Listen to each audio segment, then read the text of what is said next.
Isn't that weird? It's crazy, right? There you go. You can still do the strategy. People are like, oh, you'll date yourself when you use the word Carlton Sheets, right? Yeah. Okay. You know what? We've gone into houses that were vacant, and on the floor, you know how people just run and they leave everything? Literally in the packages is Carlton Sheets on DVDs, literally. And I'm Wow. like, all you had to do was just open the package and you never would have lost your house. Yep. Yeah. To this day, it was a couple years ago, and we still see his packages there. And it's like, just open them up. We still use a lot of their in and out forms for real estate all the time. Yeah, yeah. So a lot of the, I mean, look, we have Wade cookbooks too. I mean, I'm not saying, look, you gotta do your research on people. He sold a lot. He's a guru. Sold a lot of different types of stuff. Yeah, the gurus are just gurus. That's what they are for, to sell products, not really. But I did some reviews of this guy. I didn't see anything bad. So Alan's been around for a long time. I mean, he's one of the older guys. You know, Carlton Sheets is one of the older guys. If you can, what's his name? Peter. He was doing something. I think he did something a few months ago. hey, Daniel, we have him on. Hey, what's up? I call him one of the founding fathers because he was like one of the first 4 guys to take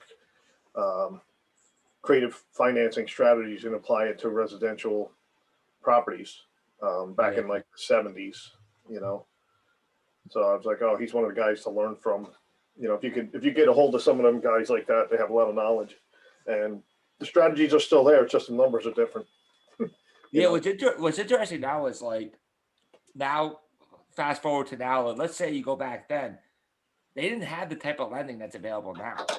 Yeah. Right. And then let's say a decade ago, when the last reset, let's call it, right? You know, the financing was expensive. Let's talk about hard money. We're talking about rates like Daniel knows, because Daniel's been flipping houses for how long? For 15 years about. Yeah. So rates were like, starting out, we're talking 4 points and 14%. Yep, I remember. And you're paying interest on the whole loan. That was the standard for about a decade. Yeah. So now you're coming in at a great time because the money's cheap, and it's just getting cheaper. There's more leverage available, and you know, so it's a great time. The opportunities are going to be there. They're coming. You know, and now you just need to be ready. Just know what's available, what options are available. That's the most important thing. You know, and the lender right now is probably the first person that you really want to build your team, and the lenders should be the top of your list of your team, because those are the ones that are going to be backing you with the money. And also not only just backing you, but also like with us, we're not just lending money, we're also giving you guidance. You know, we have a whole team.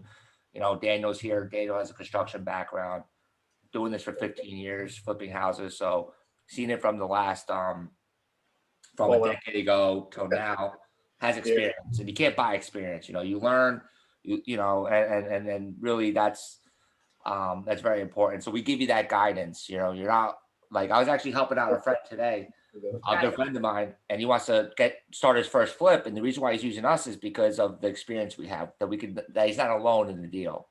You know, that makes sense. So, and looking at Daniel's having audio issues at the moment, so I guess we can do the deal and then make sure he gets on. So welcome everybody to Can you hear me? REIG. Yeah, we got you now. Yeah, welcome everybody to CNJ REIG, Central New Jersey Real Estate Investment Group. I'm Scott Forge, and this is Tabitha Forge, the hosts. We're the host for your evening. We run the club. We're going into a couple months, will be 6 years we'll be doing this. We'll be going into our 6th year. Coming up this year, we have some new ideas we're going to be bringing out to you. I have to get something done first, and then if everything works out by this time next month, we'll be having some fun. Well, not just fun, but some good announcements for everybody that joins our meeting, and you know, have been with us for a while now.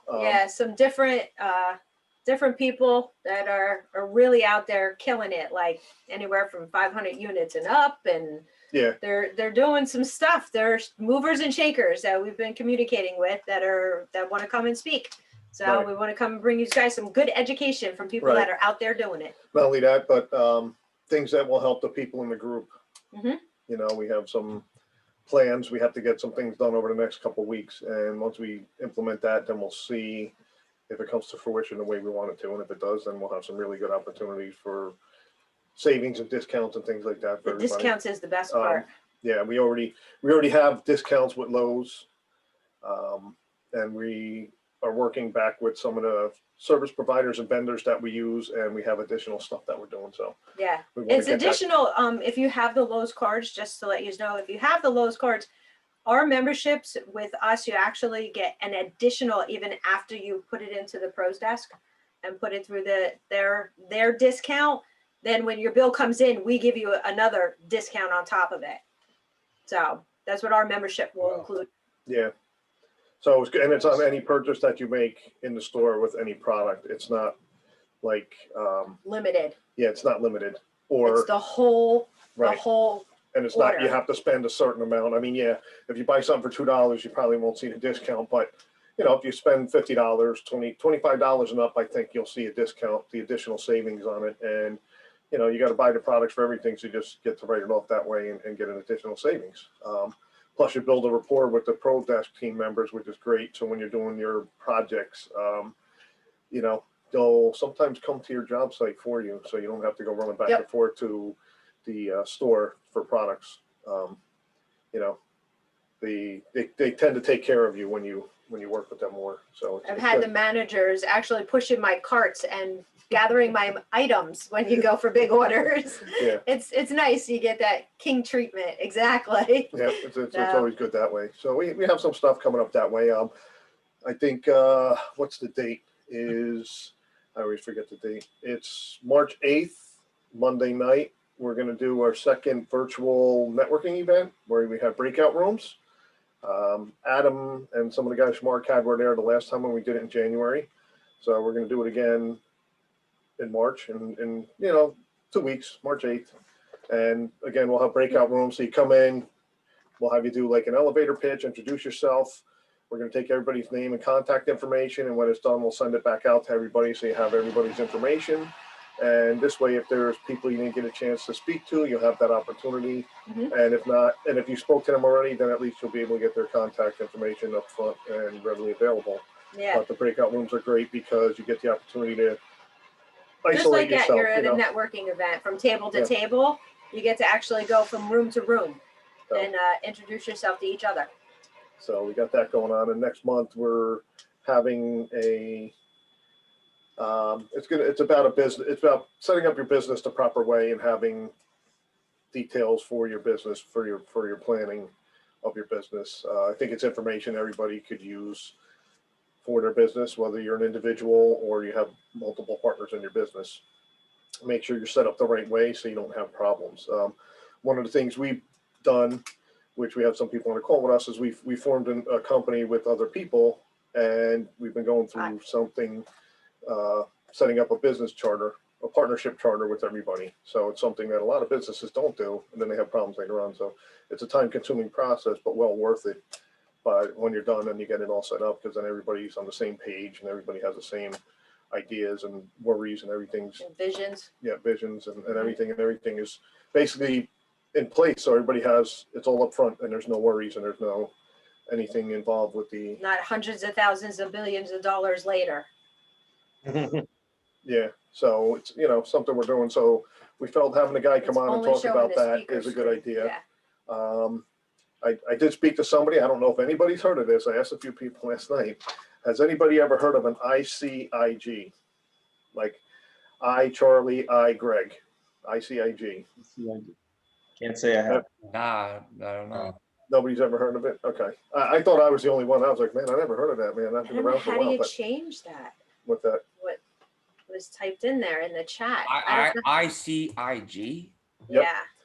it's, I'm it's, Googling it now. Yeah. yeah, it's a tax-free plan for, short term, so you don't pay any taxes. So it's just something I learned yesterday speaking to somebody. I was like, oh, interesting.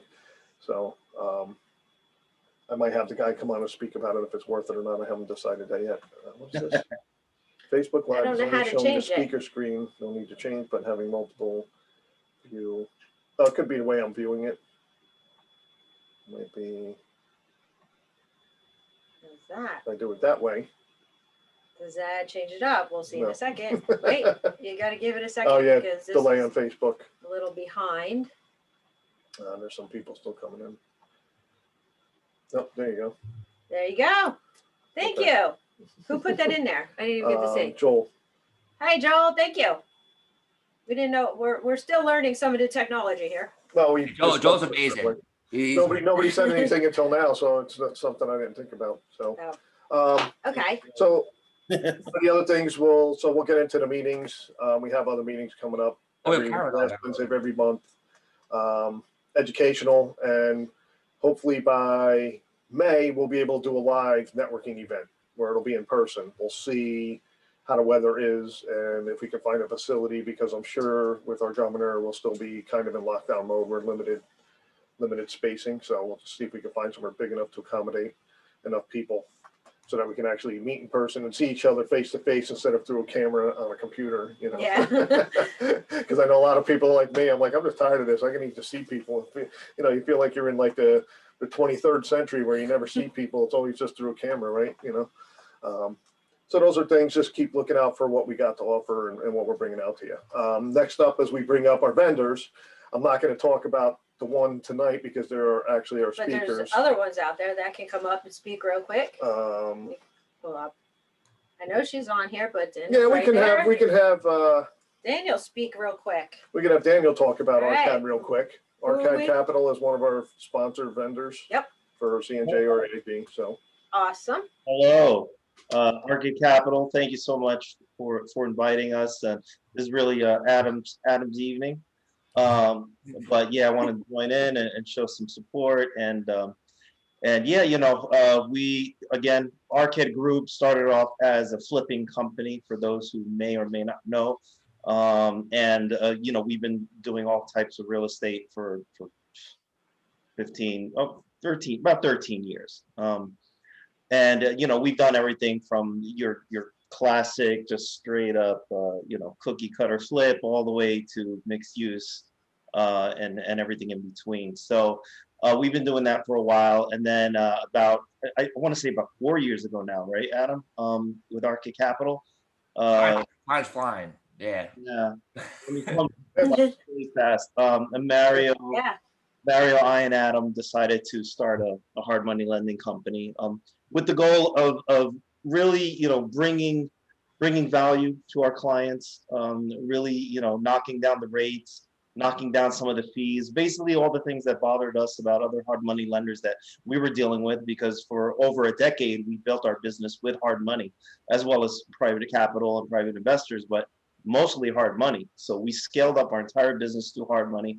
And that's as what we were talking about before with the rates of 14% at 4 points. Yep. We did it with that kind of money, the expensive money. So yeah, this can't be done. I mean, you guys are in the best position ever. You know, when we came into the game, we kind of started knocking down rates right away, and some of the garbage fees that were involved with all these hard money lenders. And on top of that, and this just kind of came naturally. You know, again, we offer advisory, and it sounds fancy, but it's really not. You're really getting access to us. I tell people, and I tell our borrowers that we're still small enough that I'll give you my cell number. You know, if you have a question on the deal, if you have a question regarding construction, whatever it is, structuring a deal, you have access to me, Adam, and Mario. And I think that is probably the biggest value of what Arcade Capital can give real estate entrepreneurs. We're trying to create strong entrepreneurs and, quite honestly, long-lasting relationships. You know, we want to create borrowers that are going to come to us 5 years down the road and say, "Hey, I'm doing my first mixed-use building. Lend me money. How do I do it?" You know, and we're doing that. You know, we were lucky enough to have some people that started with us as newbies, we call them, right? And that's a low term. And right now they're hey, they're kicking ass. They're kicking ass. They've scaled up their business. They're doing multiple flips a year. I mean, I have one borrower just a few weeks ago. She called me on her first knockdown, and she was looking at land and subdivisions. I was blown away because that's our very first borrower. And I remember sitting in an office with her and her husband for about 2 hours. I mean, I babied them. And I had the time. I didn't have a lot of clients, and just going through their scope of work and they were just so new, and to see how far they've come. So that's what we're about. I don't want to take up too much time, but that's what we're about. And on top of that, we have great rates and terms. So. And a lot of different programs, so that's a good thing. Yeah, There's another one we talked to Karen about today that'll be brought up Same again. thing, You guys, so. subdivision though. Yeah. But you got to start a new program for us. Well, so We've done it to other hard money lenders. It's your turn. We gotta bring you up another scale. We got to bring up another option, another program for you. But Yeah. before we get into that, let's. I don't think they're on, but we have A&A debris removal. No, they're still in the middle of a Yeah, clean they're out. actually in the middle of a clean out, so neither one of them can attend tonight. But there are demo and debris removal clean out company. They have a 20-yard dump truck, not dumpsters. They don't ruin your driveway or your lawns. When you're in urban areas, you don't have to worry about a permit for a dumpster. They just pull up, they come in, they'll demo or just do clean outs and remove the debris. Their labor's included With in the the price. Yep. And the dumping fee is included with the price. So it's not like, oh, I'm getting a dumpster for $400. Great. Now you got to hire laborers and pay the dumping fees on top of that, right? So, it's something I always tell people, like, listen, we had a project. It wasn't even it wasn't even ours. The person next door had a dumpster company come and they wrecked our driveway. I won't mention Mesa by any chance. But we were like, this is why we don't use dumpster companies, because you just trash your driveway, trash your yard. The drivers they don't care because it's not their house or their project. They're just there Or to their pick up and drop property. off. So, they're good. They're licensed. They're registered. They're insured. And they do free estimates. So if you need them, you just give them a call, and that's A&A debris removal. And then we have Team Villa Homes, or Team Villa, New Jersey, I believe it is, with Derek Logan. He's an REO broker, REO agent, more like a broker. I mean, he should be running the shop because he's been doing REO properties for over 30 years in one form or another. Was in all kinds of real estate besides just selling it. He did clean outs, he did debris removal and things like that years ago. So his team is good. He's been around for a long time. They'll walk you through the process of an auction property. They'll walk you through the process of a purchase. They're in REOs, so that's their specialty. But if you want them to go through the purchase of a property that's on the regular MLS, they'll help you with that. And everybody here, like I know Derek has been talking with Arcad, and they have something going on together where I like that. It's like, it's all about, like Daniel said, it's about relationship building. So Yep. That's what we're all about. You come, you build your relationships, and that's how you get your business growing and moving forward in the right direction and expanding and getting to where you need to be. Or if you decide to change, you still have people here that can help you go in a different direction. And that's what it's all about, is coming out, meeting people, talking, and building your relationship with quality people so you can build your business up. So with that, Okay, with that, let's get into the topic. So tonight's topic is leveraging your capital / funding, however you want to call it, Yep. so that you can get more to do more deals. I know in the past I've looked at it and other people look at it and they're looking at other people going, man, that guy's doing like 5, 6, 7 deals at one time. How is he doing it? Like, I can't afford to do one, or I can only get the funding for one, but I got an opportunity over there. Where do I get the funding to get that? I got to pass up on these deals. How can I get more funding, capital? Like, who do I talk to? we've Where does done that come that, from? been there. We missed Yeah, for $9,000 because we were in the middle of a project and we used our own money back when we first started. Yep. So we've learned. and so that's why I talked with Adam about this last year, and I said, he brought up, he said, I think that would be a good topic. I said, that would be a great topic, leveraging your capital. Most people may have heard about it, and if they have, they don't know how to do it, and others don't even know what we're talking about right now. So that's why I said, let's get this topic started. And it's a great topic for everybody out there because it's something that'll help your business scale, right? Yep. So we're introducing. Where we got Adam Levine from Levine Capital Yay! / Arcade Capital. And No. Forget Levine Capital. Arcade Capital. Okay, Arcade Capital. Okay. Okay. Arcade Capital. Yay! No, but it's not. Look, it's not just me. But we're a team. Right, and we have Daniel Rivera. He's Daniel's from there. Arcade Capital, one of his Karen's partners. there. Mario. Mario, I seen pop on. He's here somewhere. He's the other partner. So there's 3 years that Yay. started Arcade Capital, right? Yes, there are 3 partners. And again, thank you for having us on here. And I appreciate you, Scott, reaching out to me. And we're a team effort, so that's why Mary reached out to me saying, "Hey, do you need me on here?" It's like, come join. I'm not the only one. I'm not the one running the show. It's a team effort, so I don't take all the credit. It's a team effort. Everybody, we work as a team, and that's the thing, But yeah. So I remember, Scott, we were talking the last event because the last event was about private money. And really, I was just like, I don't understand, why would someone taking some private money from some investor and use that money, all that money on one house? Why can't you leverage that with us or another lender, right? And that's what kind of the light bulb went off with. This could be another topic, and that's how it all started. Well, it's an absolute reason why, because Yep. most people do that. I got a private lender. He funds this one deal, and I'm great. But now I got to look for other private lending to try and get another deal. And it's like, well, you need to leverage your capital so that you can do more than one deal, right? So How do we? how does it work? Like, what do we explain what we're talking about here when we talk about leveraging your private lender's money? It's very simple. And I'm sure Mario and Daniel they've been doing this for years, and they have experience flipping houses themselves, but I'll just give it at a real high level view, and then we can go into more detail. Basically, you take these courses, they're probably teaching you, I have this book, No Money Down, right? It's from the 80s. Nothing's changed from the 80s till now. It's all the same. The only difference is the money's changed, the private or hard money's changed dramatically. Basically what happens is you have a private investor. It could be a high net worth investor, doctor, whatever it is, they have a lot of money. And these are your private lenders, right? Now, what happens is, let's say you have a house. Let's keep the number simple, $100,000, right?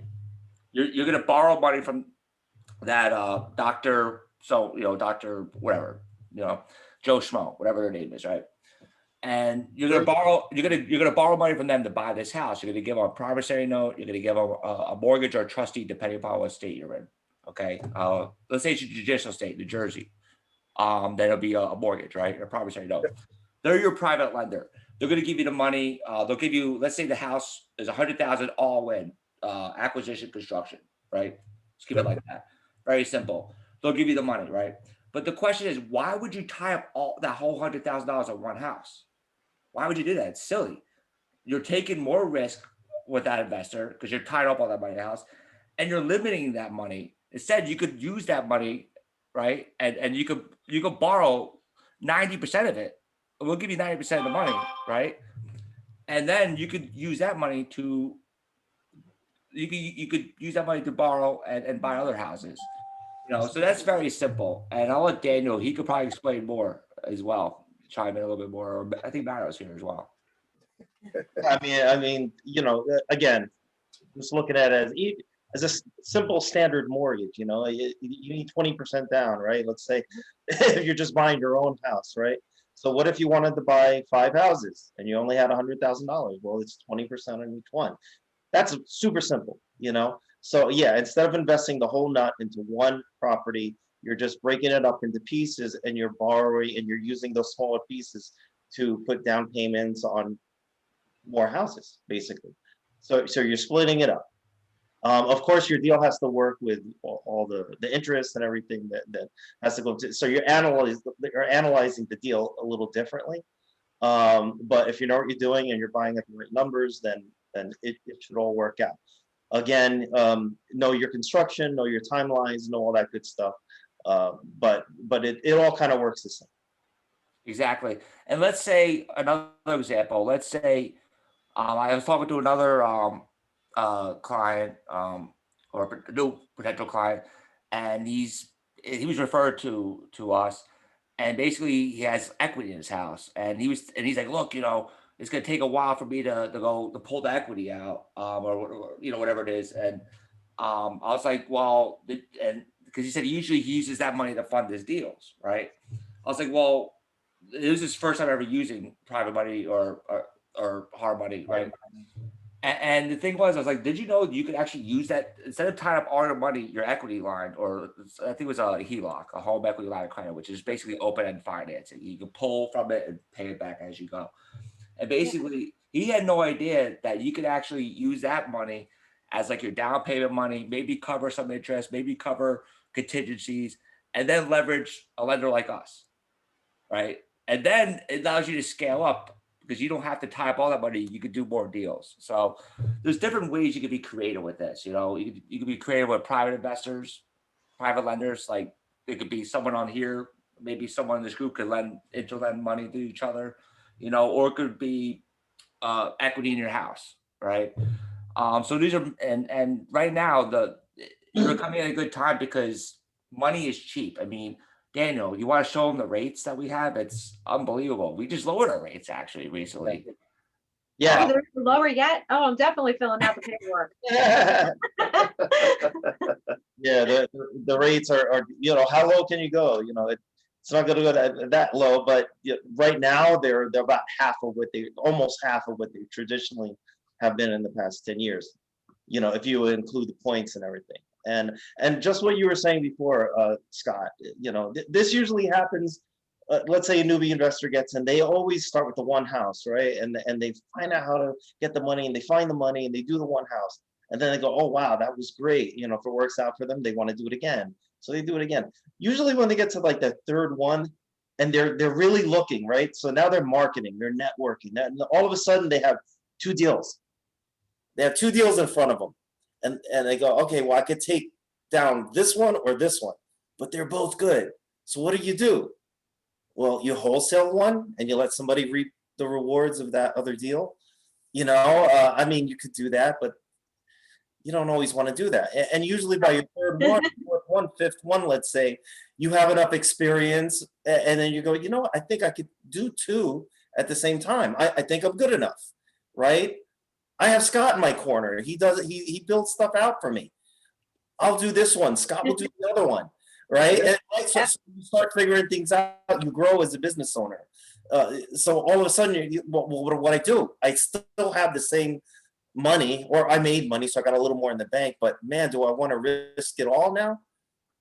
Yep. No. Why? Why? You leave some money in the bank. You made that money. Now take pieces of it. Come to a lender like us or another lender. It's okay.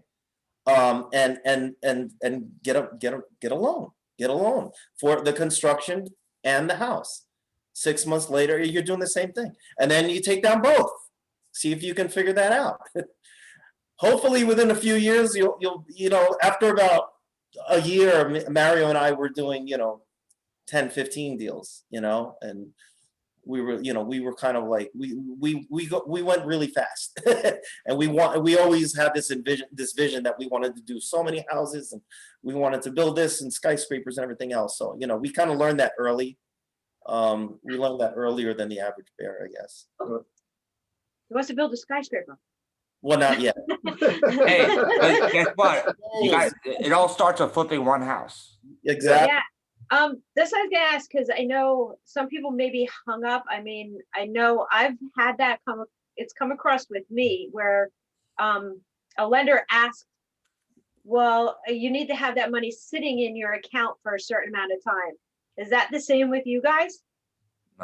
No, we don't require. We don't have seasoning requirements. Yeah, we're not a bank. Traditional lenders, like a bank, your regular old bank, will have that requirement. But I mean, that's what makes hard money. You're going to pay a little bit more in interest. All right, let's just face it. Hard money is more expensive, but there's a lot of benefits to it. And some of the benefits are the fact that, one, you're going to be able to close super fast. Two, we're not going to climb up every crevice of your body for your financial life, right? We're not asking for tax returns. We're basing it on mostly the deal itself. Okay. The biggest part of the equation is, do you have a deal? Do you have a deal? Can you take this loan out, get it done? Is your construction correct? Are your dollar amounts correct? Do you have the ability to get it done in the time frame you need to get it done in? If you can answer those 3 questions and your credit isn't in the toilet, I mean, credit counts, but I mean, not as much, right? You could be in the low 6s and get it done. What's the lowest the credit could be? What's 630? I think is about 620. And we things look. I always have to cross check because things change overnight. Like rates change, like the market changes. So, And but like everybody else, the better credit, the better rate, the better the house, the better But sometimes it could be like it's really like we value experience, so we could kind of offset it with experience. Correct. We could kind of make exceptions depending upon the deal and the experience level. And honestly, we care about experience more than everything else. Deal's number 1, experience is number 2. So we'll do a newbie deal, but you're going to pay more, of course, for that. By the time you get to your 3rd deal, and we tell everybody that, just count it down. By the time you're on your 3rd deal, you will get the best rates possible. Yeah, your experience at that Not point, there right? yet. So if you're, Yeah. so what if you're new and you partner with somebody that's experienced? How does that help you get the funding at a better rate or more of it? Would that help somebody? And Absolutely. second question, do you count both people's credits, like the newbie's credit and the experienced credit? Yeah. That way. So I can answer the first one, and then I'll let Daniel, or it doesn't matter. But to answer your question, the first one was if the question was, first one was can they leverage a newbie leverage someone's experience? Yeah. Absolutely. And actually, I had this conversation a lot with people that are new. I said it's probably more advantageous for someone that's new, especially if you're doing a fix and flip, because the most risk is in construction. But another benefit is that you get more leverage. So let's say you have someone that has 3 deals or more, you're going to get more leverage. So you get to put less money in. You're going to have a cheaper rate, and you're also going to be able to mitigate your risk because you're going to be working with someone that has experience. And the most risk comes in. I mean, obviously you want to buy right, but then you're dealing with construction. And look, let's face it, you're going to go over budget. It's just how much you're going to go over, and you're going to be dealing with a lot of different contractors. And I'll let Daniel explain that a little bit more, and then I'll let you, Daniel, answer the second one, or you could elaborate more. Yeah, I mean, we do look at both credit, but I mean, if you have somebody with a high credit score, it offsets it. That's Actually, you know what? I'll give you an interesting example. I have 2 people, right? Actually, we're going to be pulling their credit tomorrow. One has like a 720, one has, I think, more than 750, right? What's interesting is that they're beginners. They never flipped a house. But because of the one partner has I believe it's 750 or more, we give them, instead of having to put 20% down the purchase, they only have to put down 15% on their first deal. Nice. So we gave them a 5% increase in leverage because of that Right. higher credit score. Yeah. So it does help. So it does count, absolutely. But yeah, to answer your question, yeah, we encourage partnerships, especially if you're a newbie. You don't have to. I mean, you could get a deal done on your own, and you're still going to get a better rate than I got on my first deal. Yeah. Back in the days. I mean, let's 14%. so again, 4%. Now, as a newbie, you can get something done at 12% too. So, But it's still good, because the difference between then and now also is, back then, like you guys had said, you're talking for annual, and it didn't matter when you finished the project, you had to pay that total percentage. Now, if you get it done before a year, it's whatever you got it done by. So that reduces the amount of interest you're paying because you got it done in a quicker time frame. Absolutely. That's a good point, actually, that the light bulb went off, which is really interesting.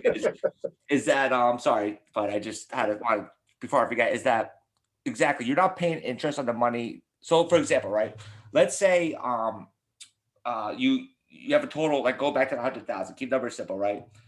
Let's say the acquisition is 20,000, we give you, and we have 70,000 in construction holdback, right? Well, guess what? That 70,000, let's say you use the 20,000, we give you initial release of 20,000 to buy that property. That 70,000 that's held back here, you're not paying interest on it, right? In fact, if you have private capital, let's say you have a equity line of credit from your house. Let's say you have a private investor, you can use that money and never touch our money. That money, you don't have to touch that 70,000, and it doesn't matter, right? So that's yeah. Good. Right. So I hope everybody caught that, because that's really important, and it's also something that a lot of other lenders don't do. And there's actually a term for it. It's called a full boat interest. Okay, so you take out the loan and you get your construction loan, and you pay interest from day one on the whole enchilada, right? And you know, and that hey, you know, it's been done for years that way. But it doesn't have to be done that way. As a hard money lender, you don't really have to do that. It was actually a choice for lenders to do that, and we decided from the get-go that we would not. So for the most part, and I would say for the most part, because there are caveats to everything. Sometimes there's special circumstances, special loans, special what have you. And we have done loans where people do have to pay the interest on the construction. But for the vast majority of our loans, and I'm talking like 99% of them, it is not full boat. We actually have borrowers that don't even use the construction fund sometimes. They just get it done, and they have a construction contingency there, and then they get the project done, and they never borrow the money, and they never pay interest on the construction money, because they never use it. So the minute you take out a draw, then you start paying interest on that extra money. So I have a question, because I mean, this is like many years ago. When we did one of our projects, we borrowed hard money. It was before we even knew you guys. So we borrowed the hard money, but we actually borrowed $50,000 more to make the payments to itself for the whole year. Do you have a program that does something like that? If there's enough meat on the bone? yeah, Just wondering. absolutely. We call it perks. I'll let Adam get into that a little bit, but we do have it. And quite honestly, with the pandemic, there are some loans where we actually we have to add it as a safety mechanism. You know, you have to have interest reserves built into the loan. It really depends again on the deal, the credit, the experience, everything. But that's what you get with us. There's like multiple ways to skin a cat, right? So a lot of people come to us and they say, well, how do I put this together? And we say, well, this is how you can put it together. This is what you need to do. You are going to have interest reserves, but remember, that's money that should be going into the deal anyway. You're just kind of guaranteeing that it's going to get paid, right? And Yeah. we do have, and this is not for everybody, but if you're a borrower, a repeat borrower, and you've done a good business with us, yeah, we can offer perks which will cover interest, or it can cover your down, you know, it could cover different expenses. A lot of people do use it for interest reserves if they need it. Yeah, and one thing, the reason why we kind of like the interest reserve thing, and pardon me, I just realized my math was wrong. It's I was doing the math wrong when I said 100,000. It's really 80, 20, and then 80. Yeah. I was like, what am I thinking? And I realized that they're going back. They're going back. Yeah. So the perks are like, so we do like 6-9 months, and to us, we like that risk because we're just paying ourselves. You know, we're saying, hey, we'll give you a micro loan, and you know, basically we still have a senior loan, meaning the senior loan is the first lien, and then we'll just attach a second lien, which is the micro loan that covers your debt service. These are small loans. It could be 15 grand, it could be 10 grand, 12 grand, whatever it is. It's a micro loan where it just covers your basically your interest payments for like 6, 9, maybe a year. And basically we're paying ourselves basically. Yeah. So you're leveraging it using your money with it, and then we can leverage it even more if we have the private lender's money to do other things too. Yeah, absolutely. So and what's really nice is like, so another good thing is if you're dealing with private investors, your private investor probably would feel more comfortable working with a lender that's more experienced, and also you're mitigating the risk, because I've seen it happen where borrowers come to us from other lenders because the lender never reviewed their budget, never reviewed their scope of work, their draws, and then they're stuck. And now they come to us because they need us to basically take them out of that other loan and give them a new loan, and that's because you know. Not So always able yeah, to be done, but you know, yeah, vultured the deal, and then they come to us, and it was such a good deal that we can still take them out of it and make something happen. You know, so we're basically refining out. We do a decent amount of refis on other hard money loans, believe it or not. Yeah, we know.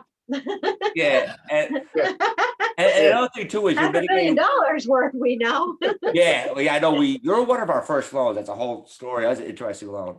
That was a nice loan, and Yeah. I was very privileged just to help you with that, or driving to your.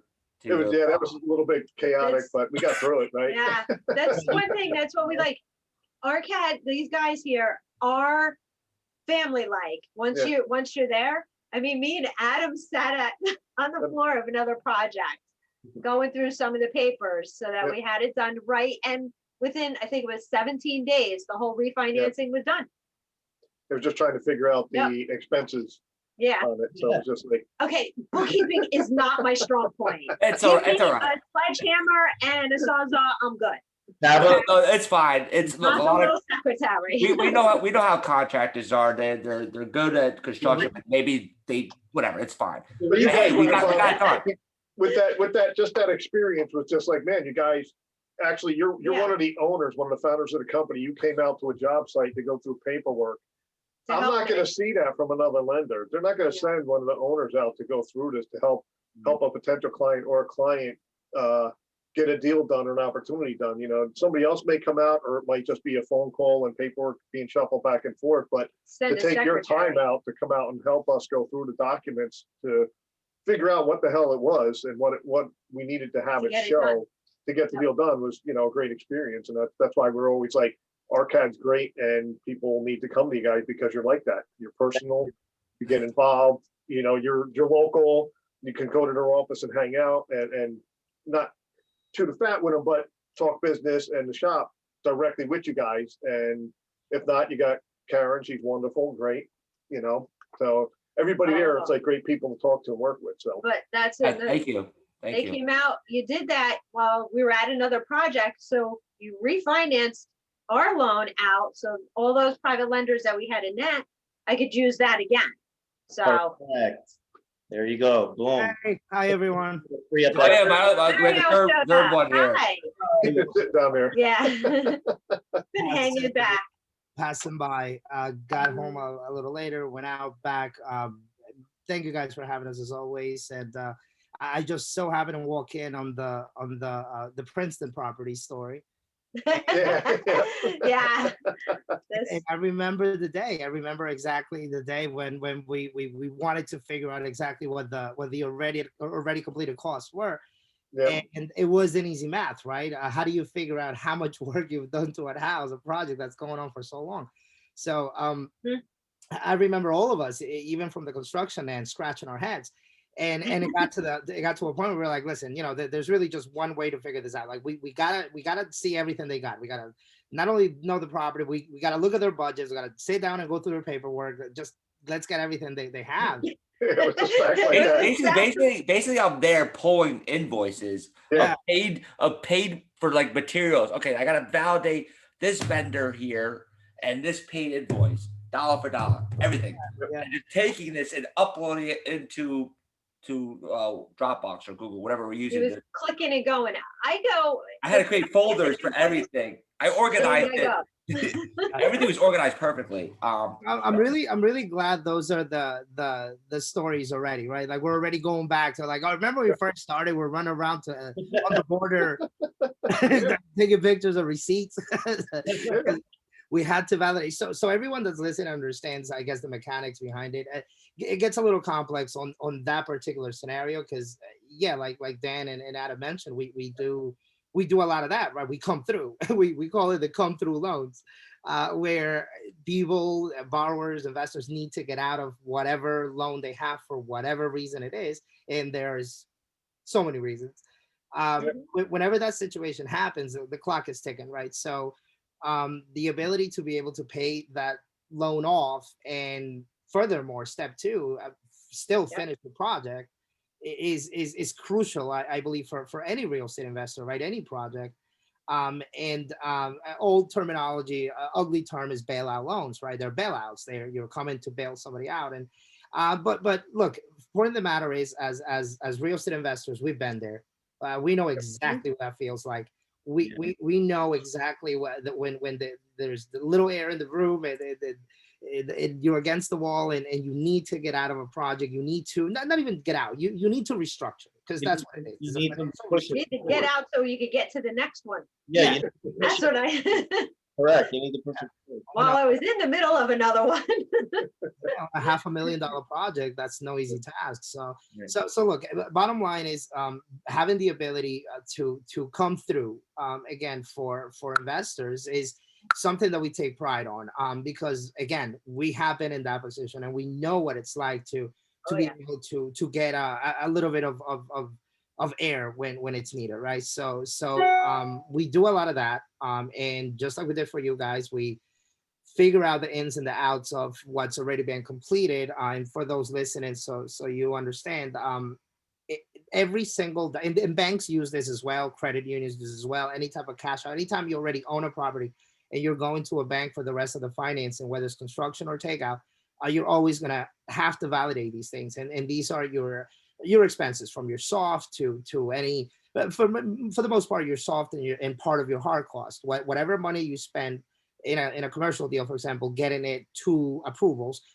in a fix and flip, whatever money you spend, getting it to whatever stage the property is at, is dollar for dollar validation. So if you spend $250,000, and you still need another 100,000, I want to validate all those 250 so I can refinance and pay all those 250 off, so it's not part of your debt anymore. So Right. literally every single receipt that Adam took a picture of and scanned, translated into the monetary amount that they were able to cash out on that loan. Correct. And then there was more, right? There was still like $90,000, $80,000 in construction. Yeah, I think it was, I don't remember what percentage. It was almost done, the house. I remember it was pretty much. Yeah, it was on the market.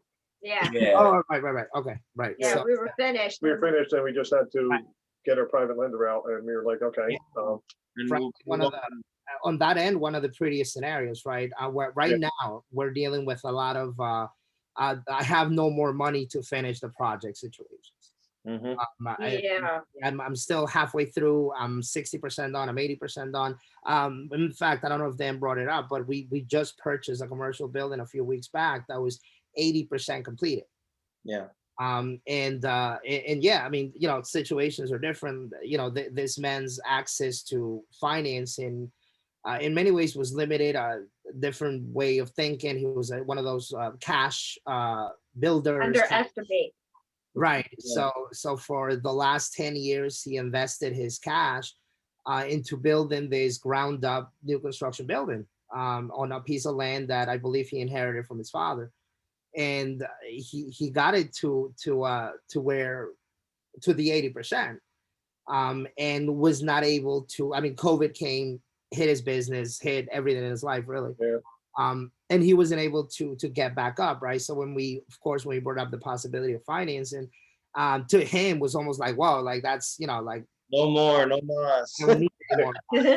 like it's just like, I just need to get out of this building, like, can you buy it? Like, yeah. Yeah, I don't want it anymore. Just take it. Yeah. So I guess the ability of knowing when to plug those, when to pull those triggers is super important. Look, I don't want to take the show, and I just want to really a lot of This is good info. So this is good.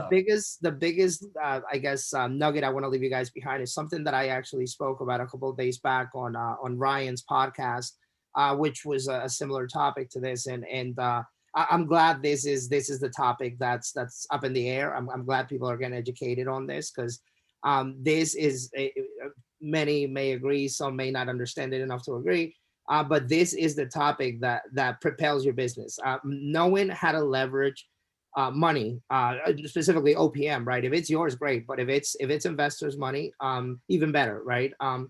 So, but being able to master that, and I don't mean just the raising the money. I don't mean the ooh rah rah of I can make you a return and I can pay you, like that's a given, right? We're all going to do that. We're all going to get rid of that. I'm talking about the behind the scenes structure. I'm talking about you understanding, the package that you're putting forward, and how you can again leverage at this particular point not only the OPM from your private investor, as Adam and Dan mentioned, can cover down payment, closing costs, and everything else. But you can now leverage the benefit of having a relationship with a private investor, with a private lender, like in our case, like Arca Capital, or an equity fund, or whomever, or a bank, whichever example you want to use. In this particular case, a private lender, a hard money lender, and the relationship that you have. More importantly, the approval that you have from this lender. You're leveraging you're leveraging the relationship that you have with this lender. You're leveraging the approval that you have from this lender on the other 80% to negotiate the terms of the private equity piece, to negotiate the terms with your private investor. I know. Let me just roll it all back in. So it's all. This is how it goes. The idea here is for you not only to leverage the money that's coming for the down payment from your private investor, but to also leverage the fact that you are now, or would be, an approved borrower with valid proof of funds in your hand that says that Arca Capital will finance 80% or 90%, wherever you fit, 90% of the money that you need to buy this property. So in all reality, all you need is 10% from the investor. You've already figured out the other 90%, and that is leverage. So why is this important? This is how it comes full circle. This is important because you now can go back to the same investor, or better yet, other investors, more investors, and leverage Arca Capital, leverage the brand, leverage the money, leverage the relationship, leverage the process, leverage absolutely everything. But now you're coming with paper in hand. You're coming with a piece of paper that says that we're willing to pay, to lend you 80% of what you need. So, I'm willing to let you in on this. right. So yeah, I'm willing to bring you in. Go on. Right?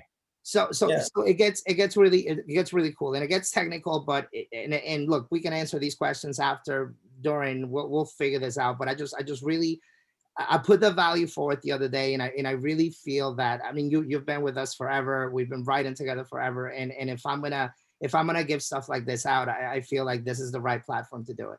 So I hope whomever's listening, I hope you implement it, and I hope you benefit from this as much as we have. The idea is for you to, first of all, you get approved by a lender, by a reputable lender, by a Harmony lender. That approval is going to come to you from our case, in our example, in a PDF format, on an email saying, hooray, you're approved. And this is how much money we're willing to put on the table for you. From this money, the only thing you need to worry about is your 10%. So what we've guided some investors to do is to take that POF, the approval funds, that approval letter, and to go back to their investors, to go back to their private lenders, and to tell them, first of all, understand your position, right? You're not coming up with all the money. You're coming up with 10, perhaps 20% plus closing costs. So you're not a majority portion of this deal. The reason you're doing this is simply because you want to establish that you're not going to give out you're not going to give the house away, right? You're going to pay your investor a reasonable return. You're going to, perhaps, if you're willing, you're going to cut him into the action. You're going to give him a percentage of the profits. But you have 80% of the pie figured out. Okay. So now let's get to the next technical level. So needless to say, this helps you negotiate better terms, negotiate better rates, extensions, so on and so forth. Now, here's the really cool and technical part. And this is something that you're really just going to hear. I mean, I've never heard it from any lender. You're going to hear it from us tonight. And please keep this in mind.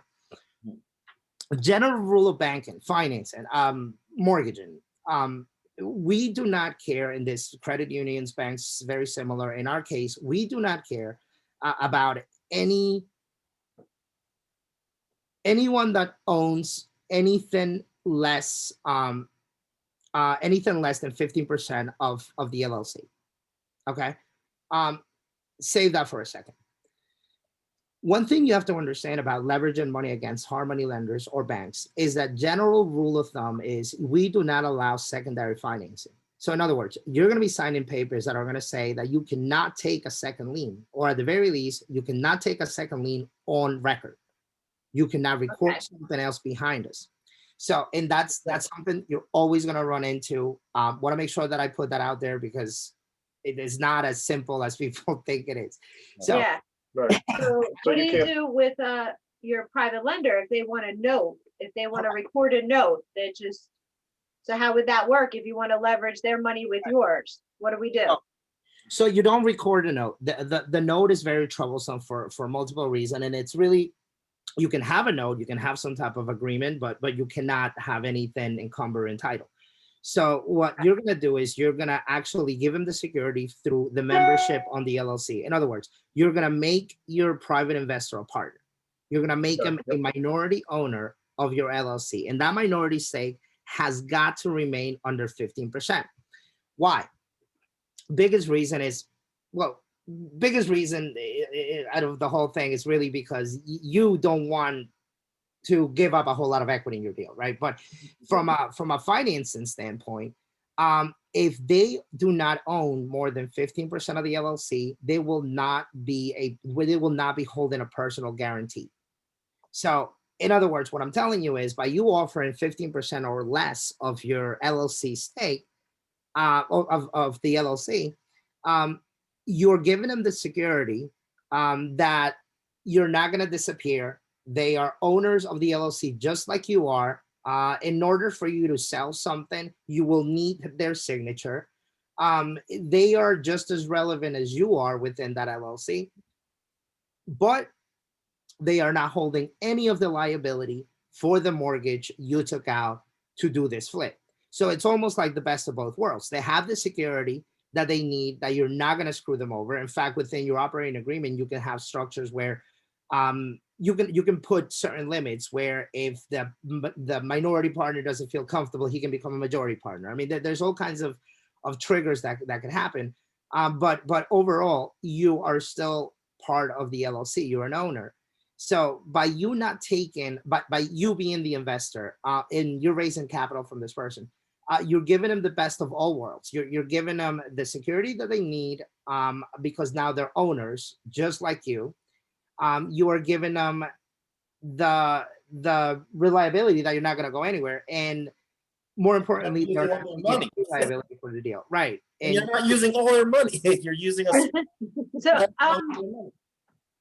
how about when you're going to leverage this? Now you're going to leverage the money. I'm going to come in. I'm going to fill out forms. Do you prefer it to be in LLCs or personal Or or LLC. land trust? What about or a land regular trust? trust.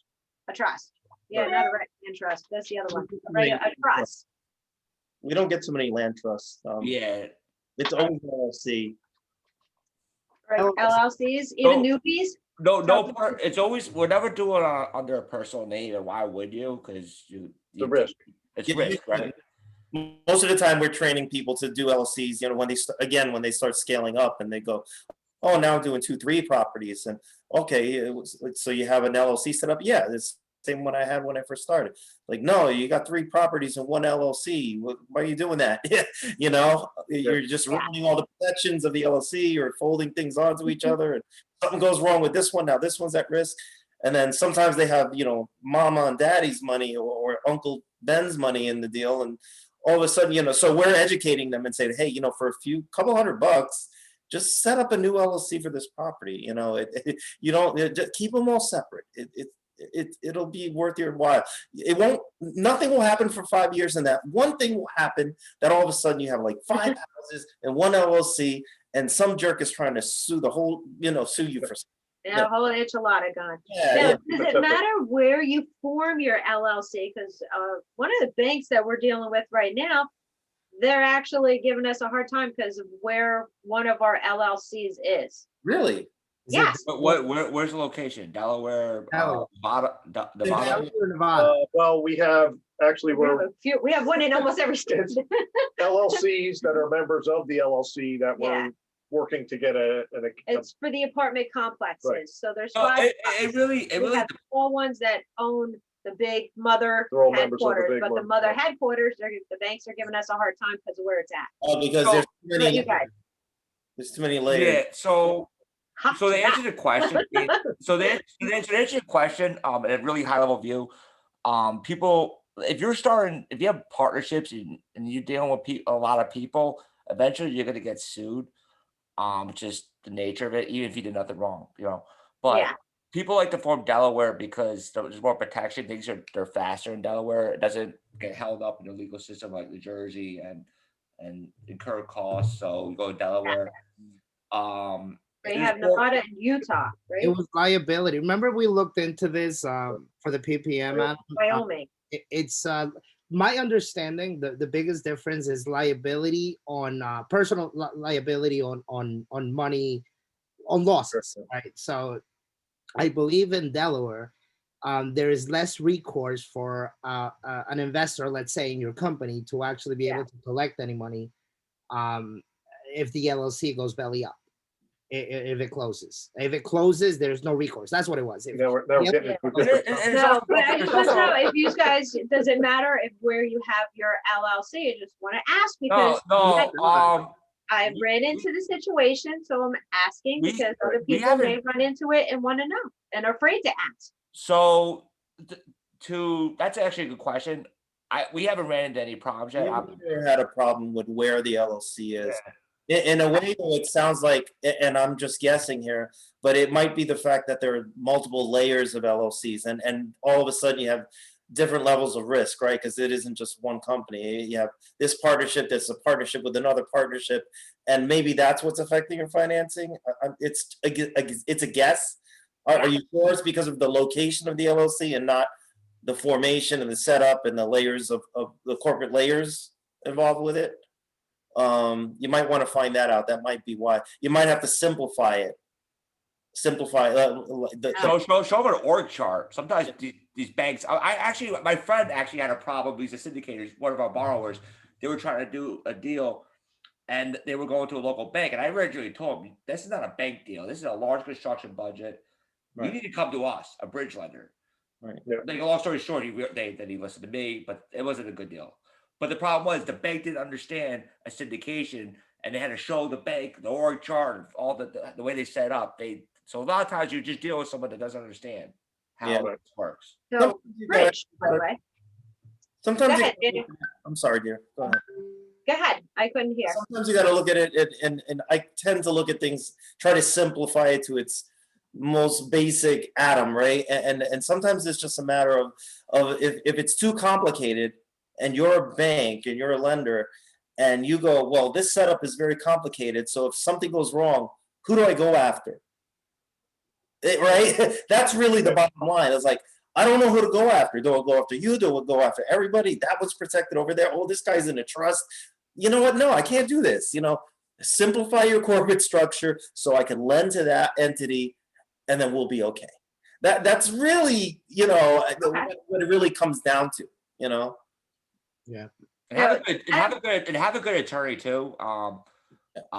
Representing you. So you don't want to go cheap with attorneys. That's another Yeah. rule. No, you Yeah, could you go get yourself cheap. in trouble. Yeah, we've done that on a closing and it wound up being a headache just for a closing. But you said bridge loan. That's using bridge loan. Just for some people that might not know, what exactly is a bridge loan and how can you use that? It's a loan used to build bridges. Well, What I kind of need one bridges? from here to Florida. Can we do it? No, you need an escalator loan. No, I'm kidding. So Dad joke, lender joke. yeah, so bridge loan. I mean, there's multiple ways you could use it. It could be one to just buy something because it's temporary, where it's transactional. You need to buy this until you could line up other financing. Another scenario is maybe you want to buy something to sell without construction. Another way is the deal we're talking about is a mixed use building, residential, retail, where it had a large construction budget. So they wanted to buy it. And then it was actually, they're looking for like a mixed use, a multifamily bridge, but this is a mixed use building. The majority of the building was residential. But to keep it very simple, it was for the acquisition and construction monies. and then we'll fund that, and then they're going to refinance into a long-term loan. Very simple. That was I'll give you even simpler, right? It's called a bridge because it bridges you from where you are to where you want to be. Right. Where you want to be may not necessarily end up being, let's say, the full construction loan deal type, finished product, but it can potentially get you from right now to purchasing the property. And once you own the property, maybe you can structure a different type of financing. For the purposes of hard money, for the purposes of houses, a hard money loan is a bridge loan. It's a 12-month loan that gets you from not owning a house to owning a house, fixing a house, and that's it. So it bridges you to the finished product. That's perfect. And a lot of people like to use complicated scenarios. Look, this is not rocket science. So everybody out here that we've been doing this for a long time, so it kind of comes off. And if you have a question, feel free to like slow us down a little bit. But this is not rocket science. Don't need to overcomplicate this stuff. It really is not that. A lot of people call us and will say, "Oh, you need a bridge loan." They go, "What?" Exactly. What do you mean bridge loan? I'm not buying a bridge. I'm not building a bridge. And now we have something. Now we have something called a fix-it flip loan. It's the same thing. A bridge. It's a hard money loan. It's a private loan. Right.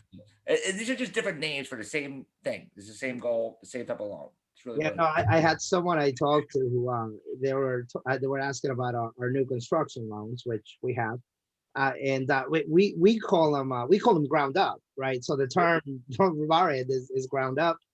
But also as builders, we've always called them new construction. It's this weird world between the two of them. And the guy was like, "Hey, you guys, I know you guys do do new construction." So I was like, "Yeah, we do a ton of ground up ourselves, and we lend on it." And he was just like, "Yeah, no, but do you do new construction?" Oh, yeah, we do new. We absolutely do. It all depends on who you're talking to and the terminology you need to use, right? Because they don't understand one term, they understand the other term. But you're in the middle, so you got to remember, I'm talking to this guy, I'm talking to that guy. It's funny. Yeah, it was a learning curve, though. I remember. I mean, look, Adam was. I mean, we speak real estate, right? Adam spoke financing, so we kind of merged those two worlds, and we combined it with the market, with the secondary market. So it was just like a mush of terms and. Yeah. But yeah, ultimately we try to simplify this as much as possible, man. We call it fix and flip loans. We call them rental loans, right? Hey, we call them 30-year fixed loans. You know what 30-year fixed is, right? Here's a question for you, Scott. Are you a renovator, or are you a rehabber, or are you a builder? I'm a professional real estate investor. Oh, even better. That's the best one. I'm the contractor. I cover all aspects because I mean, we've done everything, right? So we do, like, if I'm talking to a homeowner, I'm a renovator, right? I'm not a rehabber because they don't know what the hell a rehabber is. But if I'm talking to an investor or a lender that's in the real estate realm this way, I can say I'm a rehabber. But if I go to, say, PNC Bank, I'm going to have to tell them I'm a renovator because they don't know what a rehabber is either. So it's the same thing from my aspect. Yeah, or a real estate investor, they might get that. That's why I tell them I'm a professional, because I could do rehabs, I could do new construction, knockdowns, expansions, apartment buildings. So that's why I say it that way, because it just covers everything. Yeah, landlord. So here's a question for you. With leveraging funds, the BRRRR method. That's what everybody talks about now, right? We were talking about That's actually a really good topic. Yeah. So how do we leverage you guys to get some rental properties in our pockets? Yeah, because it's a little different than flipping, right? You're not rehabbing and selling. You're rehabbing, renting, and then refinancing. So It's only slightly leverage, not that. to do that. It really is. It's just the BRRRR is just basically value add. It's the same thing. Right. For some people that might not know, what is the BRRRR that we're talking about? It's buy, renovate, rent, refinance, repeat. Yep. Everybody got that? So just in case if there's, I know there's people out there know. asking that question. So that's why I When you wanted to get put into commercial, deals, let's say 5 units and up, or it could be any asset. It's really value add. Where you're buying something, you're renovating it somehow, and then you're creating equity, so you can pull out that equity through a refinance. By the way, you're using a bridge loan to get there. Yeah. So there we come around full circle, right? So Okay. we have a lot of borrowers that come to us and they start with the fix and flip, and this is all like one program for us, right? In a way, but we can actually offer long-term finance. We could offer 30-year loans on rentals. So we do that now. They start with the fix and flips, and then 6, 7, 8 months down the road, they're refining out with us. We have great rates for the 30-year. What are we at now, Adam? If you recall? Yeah, For I was looking at it before because my mind is just blown away. Of Where were like, they when we did our apartment building? yeah, so what's actually interesting is I mean, with the 30-year we start off, rental, we we're start off, competitive with banks. yeah, We're so competitive. like, yeah, so actually, yeah, we just lowered our rates. Okay, so just keep in mind, the rental loans we're talking about, it's not bank money, it's a little bit more expensive. But there's less bureaucracy, meaning that we don't care about your tax returns. We're not looking at your income, none of that. These rental loans are more credit sensitive, not experience. We don't really care about experience on the rental loan. Rates, Mario, I'm looking at the rate sheet. I know we're starting at 4.5, but I don't. I'm not. I have to double. We have to double check it. That's This not is bad. It might have been less. It might be. Look, next week you give me a call. It could take a dip. I don't know, but It's that's how we changing. did. A Yeah. lot of things are changing. We're doing a big push on that. If anyone has noticed, we're talking a lot about Burr. We launched a website just for Burr, and we're getting really behind it because one, there's a ton of investors that want to do this and have been wanting to do this forever. I mean, that's kind of the holy grail of why the majority of people get into investing and flipping houses in the first place. It's not because they like lifting a hammer up and breaking sinks and tubs. It's Wait, usually, hey, I'd love it too. I do. I love construction, but at the end of the day, I want to own assets, right? I want Right. income producing assets, and a lot of those borrowers are coming to us now. And now, quite honestly, everybody was kind of frothing at the mouth because when the pandemic hit, those loans went away. I mean, nobody could really do those things. So, including us, we were kind of tied with the market. We can get those done. Yeah. So now they're back in full force, and we're super competitive. And yeah, we can get those done. We can start with the fix and flip. We can bring it there, or if you already own something, we can get you in a 30-year fix. Yeah, and we could close. Well, the rental loan, the fix and flip, 2 weeks or less. Rental loans, 3 weeks to give you a cushion, but we could do it in less time. But I like to give you the most pessimistic scenario. Yeah. What's really interesting too is that that we could actually do this with the commercial too, which is awesome because we 5 units and up multifamily, which I think is a tremendous opportunity. Yeah. Small multifamily, 1 to 4s and 5 units and up, maybe 20 units or less. It's a huge opportunity. Small mom. Actually, Scott, we had this discussion the other day. Yep. I remember a long one. There's a lot of landlords out there that are, you have to keep in mind, to keep it very simple, is that the larger operators, you're talking about the 100 units and up or 500 units, they have more cash. They can weather a storm. The smaller guy, the mom and pop, maybe owns 10 units or less, 20, they have not paid tenants, there's eviction moratorium. They have to make decisions. The lender, they still got to pay the lender, but guess what? They have not paid tenants. These properties, maybe they might have been built in the 70s. And they need renovations. I believe it's about like 10 million of these available. Huge opportunity. And then you can come to a lender like us to give you a loan to buy, renovate, and then go into a long-term loan. We could go 30. Oh, we lost you. Lost your audio, bro. We lost Adam. And I have from Facebook watch party over here on this side. I have a question. Once Adam Can you hear me gets now? Yeah, we can hear you. Back. All right. Yeah, they got a question. Let's hear it. All right. Yeah. We said the 30-year. Can you do a 30-year fixed on a property in other states besides New Jersey? And Absolutely. if so, which states? Absolutely. Absolutely. Yeah. We could do Do you that. have We're any that you nationwide. don't do? Any states you don't do? Nevada, North Dakota, and We always forget. There's only 3. So it's hard to remember. I What's got wrong with North Dakota? You don't like the snow? I've no issues with North Dakota. They have issues with the way Harmony loans work. Yeah. There's, Right. there's more regulations, let's put it that way, that kind of gives us a barrier to entry, Yeah. to keep it Okay. simple. And any other hard money lender for that. Nevada, Yeah. North Dakota, and Minnesota. Yeah. Oh, Minnesota, North Dakota, and Nevada. Yeah, The banks have that locked. Is that it? Yeah, and look, there's lobbying going on because some states are trying to, there's both Unfair. private lenders are trying to fight this regulation right Yeah, now. These are fair commercial loans, and there's less rules with this type of lending than the type of loans that you live in. A private owner occupant loan, the house that you live in, there's more regulation.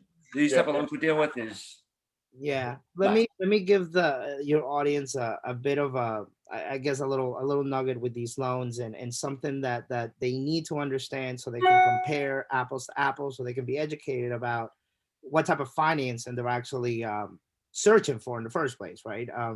You don't know what you're gonna get unless you know what you're looking for. So the world of LLC rental, small rental, meaning 1 to 4 units. Let's just keep it simple. The 1 to 4 unit houses. That world has, for the longest, for as far back as I remember, we got into this thing about 15 years ago. Every single one of our rental assets has been financed or refinanced, for that matter, through credit unions in New Jersey. So it really, in our credit, it has always been impeccable. Our experience has been there. So we've never had to really deal with anything but the best of the rates and terms and programs. So anyways, point is that the best that market has had to offer for the longest, LLC, I'm talking LLC rental product, was a 25-year amortized loan. The rates, the best I ever got was 5%. The worst I ever got was 5.75%. And they were amortized over 25 years. The issues with these loans, and anyone that's done any type of bank or credit union financing could agree, is really the red tape, right? The red tape is insane. I mean, Yeah. I think the fastest, what was it, Dan? The fastest we were refinance was like 2.5 months, 3 months. Yeah, it was ridiculous. It was almost I 90. know it was 3 months. Yeah, Took I mean, 3 months for our building. it was Yeah. easy. And even I remember even until the last minute, until they send us an approval. Like we were approved, but it was still subject It to is. board After that, approval. It was ridiculous. So but anyways, listen, it was We got used to out there. The type of capital that Adam was describing, the larger rental money that has flooded the markets really nationwide, it was not available. Heck, 4 years ago, 3 years ago, 4 years ago, it wasn't available the way it was, the way it is now. So we did what we had to do to come up, right? And so I guess what I'm trying to get across is get a story from true experience, our path on this, until we were able to actually find until this change between this merge between Wall Street and Main Street became more feasible. 25 years, 5.5 rate, crazy red tape. Yeah. Fast forward to now. Our loans are, first of all, 30-year fixed, right? So what does that mean? First and foremost, we stretch the term of the loan by 5 more years, obviously. But what that does is it actually increases your cash flows on a monthly basis. So that's the first takeaway. You literally make more money with these loans than if you go to a bank. So if that doesn't resonate with you, I don't know what else does. But the second one, and frankly, perhaps could be arguably the first one, is the red tape.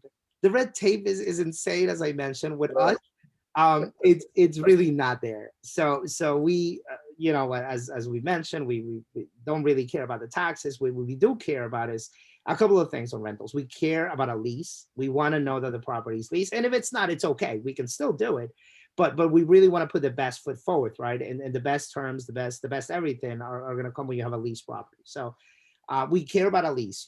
What you're doing as an investor is you're monetizing that lease. You're telling us that lease is going to pay up, and we're going to lend to you based on your credit. Credit is very important on rental loans, but we're also going to be basing our maximum loan amount on the ratio between the amount of money that you're bringing in versus the amount of money that you're spending, right? Like any other bank, we're going to look at your balance between your income versus your taxes, your insurance, and every expense. But here's the second Property itself, and not like person. right, exactly. So difference number two, and um perhaps even more important than the first one.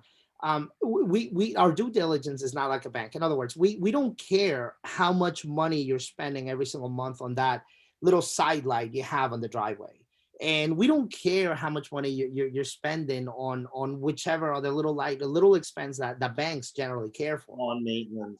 Right, a bank is going to want to know how much you're spending on name it, on the snow plowing, right? Like they want to know absolutely everything. So the reason banks want to do this is because they want to minimize your cash flow. By minimizing your cash flow, your loan also shrinks. By your loan shrinking, the amount of money that they're going to give you also shrinks. So anyways, we take the different approach. We care about your income. We care about your taxes, your insurance, flood insurance, and HOA fees if you have them. But to us, those are the major core expenses, right? It's your taxes, your income, your gross income, everything that you bring in versus your taxes, because they'll always have to get paid. Your insurance, because it would always have to get paid, because we want to make sure that if your house burns down, we're all getting paid, right? And you want to make sure of that. And any other additional expenses like flood insurance, want to know if you get flooded, we're going to be able to recoup this. So other than that, we really don't care about all the small things. We don't care about them because we're extending your loan by 5 more years. So we know that your cash flows are going to be higher regardless. You should be able to sustain this. It's still within a 1.1 DCR. So a technical term for, we still got to make sure that your money is enough to cover your debt service, your monthly payments. You're still making enough money to pay us back. Debt coverage ratio. And another important note, we're talking 1 to 4 family right now, right? But one other important note is we don't care about your financials. We care about the property financials. Right. Okay. You're looking at the asset, not the people behind it. Can you Correct. can do cash out with you guys? So Yeah, if 90. I can leverage that, right? That way. Yeah. So Dan, go ahead, Dan. We just came up with this number that Dan's gonna give you. It's literally math that we did like 2 days ago at a meeting. Yeah, Because I want to know if I could do my apartment building. Shoot. we had 50% of our loans were BRRRR loans, right? Okay. And of those 50%, 90% were cash outs. 90% of our borrowers were actually cashing out on the rental loan, which we didn't even know until we said, let's figure this out. We're always looking at our numbers, right? Let's figure out what's this data, what's happening here, So yeah, there's a lot of people that are actually doing the BRRRR with us. So 50% of our borrowers are doing actual BRRRR. They're coming in, they're fixing and flipping, and then they're going into a 30-year fix with us. And then 90% of those loans are actually cash outs, which I think is freaking phenomenal. Yeah, that's how somebody we know did 42 properties that way down in Virginia. I idolize them. I want our company to be just like theirs. Well, we could do that. We could do portfolio loans. Basically, that's a portfolio loan. That's all it is. Does it have to be in the same zip codes if you're doing it that way? No. No. No? Okay. We don't know. Now they tell us. The biggest takeaway, guys, from all this, all this back and forward technical mumbo jumbo. It's all great, and we understand the product is out here. This is the biggest takeaway. Things are way different than they used to be, and accessibility to this type of capital is very, very empowering and very, very good for people in our line of business. It's like the equivalent to an SBA loan, right? The government said, hey, a whole bunch of you guys can now borrow on this. We're in a position where, good or bad, right? Because of Wall Street's greed, we're able to really capitalize on a product that did not exist 3 to 4 years ago. Nope. It did not. It did not allow people, first of all, even before the rates and all that, it did not allow for people with no experience to become landlords. Right. They wanted to know that you at the very least own your own home, right? I mean, today we were talking about this during the meeting. We gave out a pretty sizable term sheet to a new investor who she's buying her first rental, and it's a hell of a rental. I mean, it's cash flow. It's a good damn house, and she doesn't even own a house. She lives in an apartment. She's never owned a home. She has no intentions of owning a home. I mean, I had this conversation with her. She's like, why the hell would I want to own a house? She's like, I just want to buy apartments so they can pay for my fancy apartment. I wish I was when I first started, I wish I was that smart. Right. And you know, that is, my point is, the times have changed. Yeah. Times have changed, and financing has changed. And when financing changes, those that pay attention, those that listen and understand the waves changing, can surf better, right? And I think this is one of those times. I think the big wave that Adam was mentioning, this big storm of rental, call it an exchange of wealth, right? A transfer of wealth is really what it is. Yes. Right, that's happening right now, and unbeknownst to the world, where like everybody else out there is like, oh wow, you know, interest rates are so low, honey, you should buy a house. Well, it's happening, and it's a good thing that it's happening. Us in the 20% of that 100%, us we understand this better, and we can capitalize from the entire rental long-term ownership wealth building strategy right now, probably more than ever. For my own experience, easier time now than it was the last 15 years. Yeah. So the heck, and this goes back all the way to 2008, right? Where, and let's be straight. I mean, you know, money was very easy and attainable back then for rentals, but it was illicit. It wasn't real. It was, you could qualify for 10 houses by doing a no doc. But you really weren't, not, most people at the very least were not in the business of owning houses in the first place, right? I'm talking about us. I'm talking about us, the 20%, the us that do this for a living, that make profits and count on doing deals. We deserve a product like this. I guess is what I want to put out. This is not the shady 2008 crap that Wells Fargo and No, this is And what's interesting too is there's a lot of positive market sentiment now on the SFR single family rentals or single family residential for rent. What's interesting is back, let's call it a decade ago, you know, with those subprime loans that eventually the market imploded. Look at Blackstone. They went out, they're literally going to the auctions with cash, bought thousands of homes. They proved that this could be an institutionalized asset class. The biggest problem, the reason why Wall Street never entered the space of being a landlord of single family rentals is because they didn't know how to manage it. They had no idea. And they thought, and Warren Buffett said, if I could buy 1,000 homes, basically he said he would go out and buy 1,000 homes, but the problem is how do I manage it? And everybody thought, but then they figured it out. Right. I want to say one thing before, because I know there's, you guys are probably going to wrap this up soon. I just want to say that we did get a little high level with all this stuff, and this is all really exciting stuff.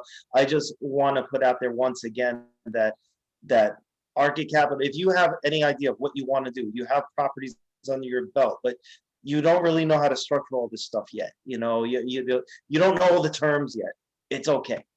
Just give us a call. It's because we'll help you figure it out. You know, you don't have to know all this stuff. There are a lot of borrowers out there that have 3, 4, 5 deals, and they're looking at their first rental, or maybe they purchased their first rental and they want to refi it out there, and they're in that, but they don't know everything yet. And all of a sudden, this is sounding like high level, and it really isn't. You know, it really isn't. But you have a friend in the space, call it, and that's us. You know, so yeah, I'm doing the big plug right now. That was good. Okay. And another thing that I wanted to mention too was the improvement in the capital markets, us lenders, that makes it possible. Meaning that, you know, the question is, how am I going to buy 10 homes or 12 homes? You know, you could have a portfolio of like 20, 30, 100 single family homes. And guess what? You could buy under with one loan. That wasn't available a decade ago. Right. So now the financing is more flexible. It's cheaper. And now, and guess what? There's going to be a lot of opportunity coming. So now's the time to build your team. Now it's time to start networking, like events like this with Tabitha and Scott. Build your team with lenders, realtors, attorneys, and look, a lender. When you're shopping for properties, you're gonna need a pre-approval letter. You're gonna need a proof of funds, and guess what? The lender's the one that gives you that, and we could give you those, right? Yeah. So, and we'll give it to you with your name on it, or let's say your LLC, and we'll give you amount of the actual amount that you're approved for. So you can show that wholesaler, realtor, or owner that you have it, and it's like cash. But that's really what it is. I have one sitting in my email right now. I have to go send it to the realtor.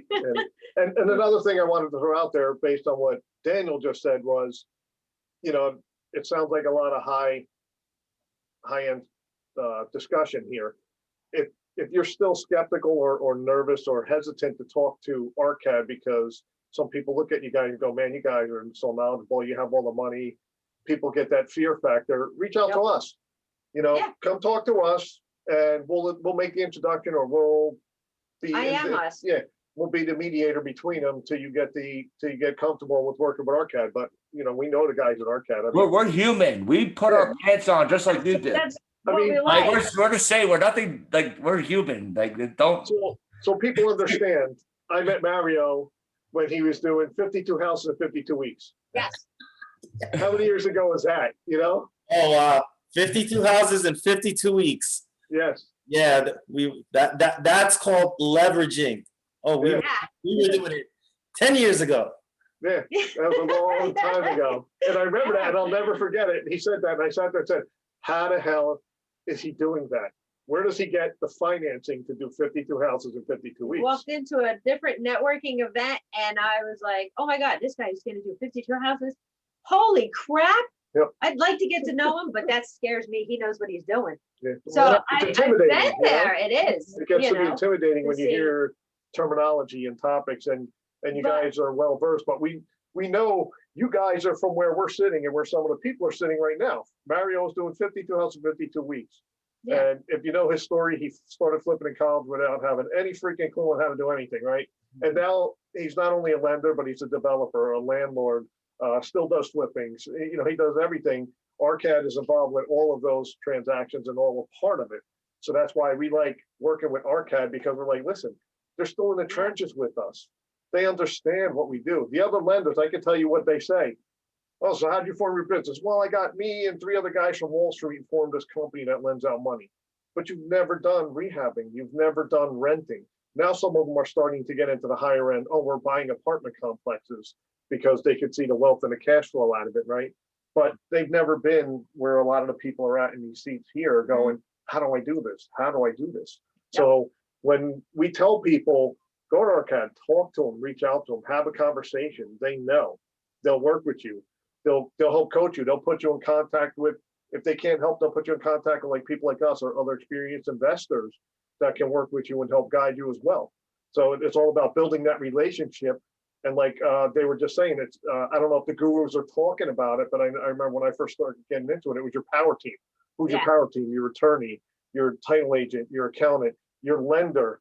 You need money. It was all these people that you still need to have in your business. And I think some people miss those parts. I still think they're not getting that information.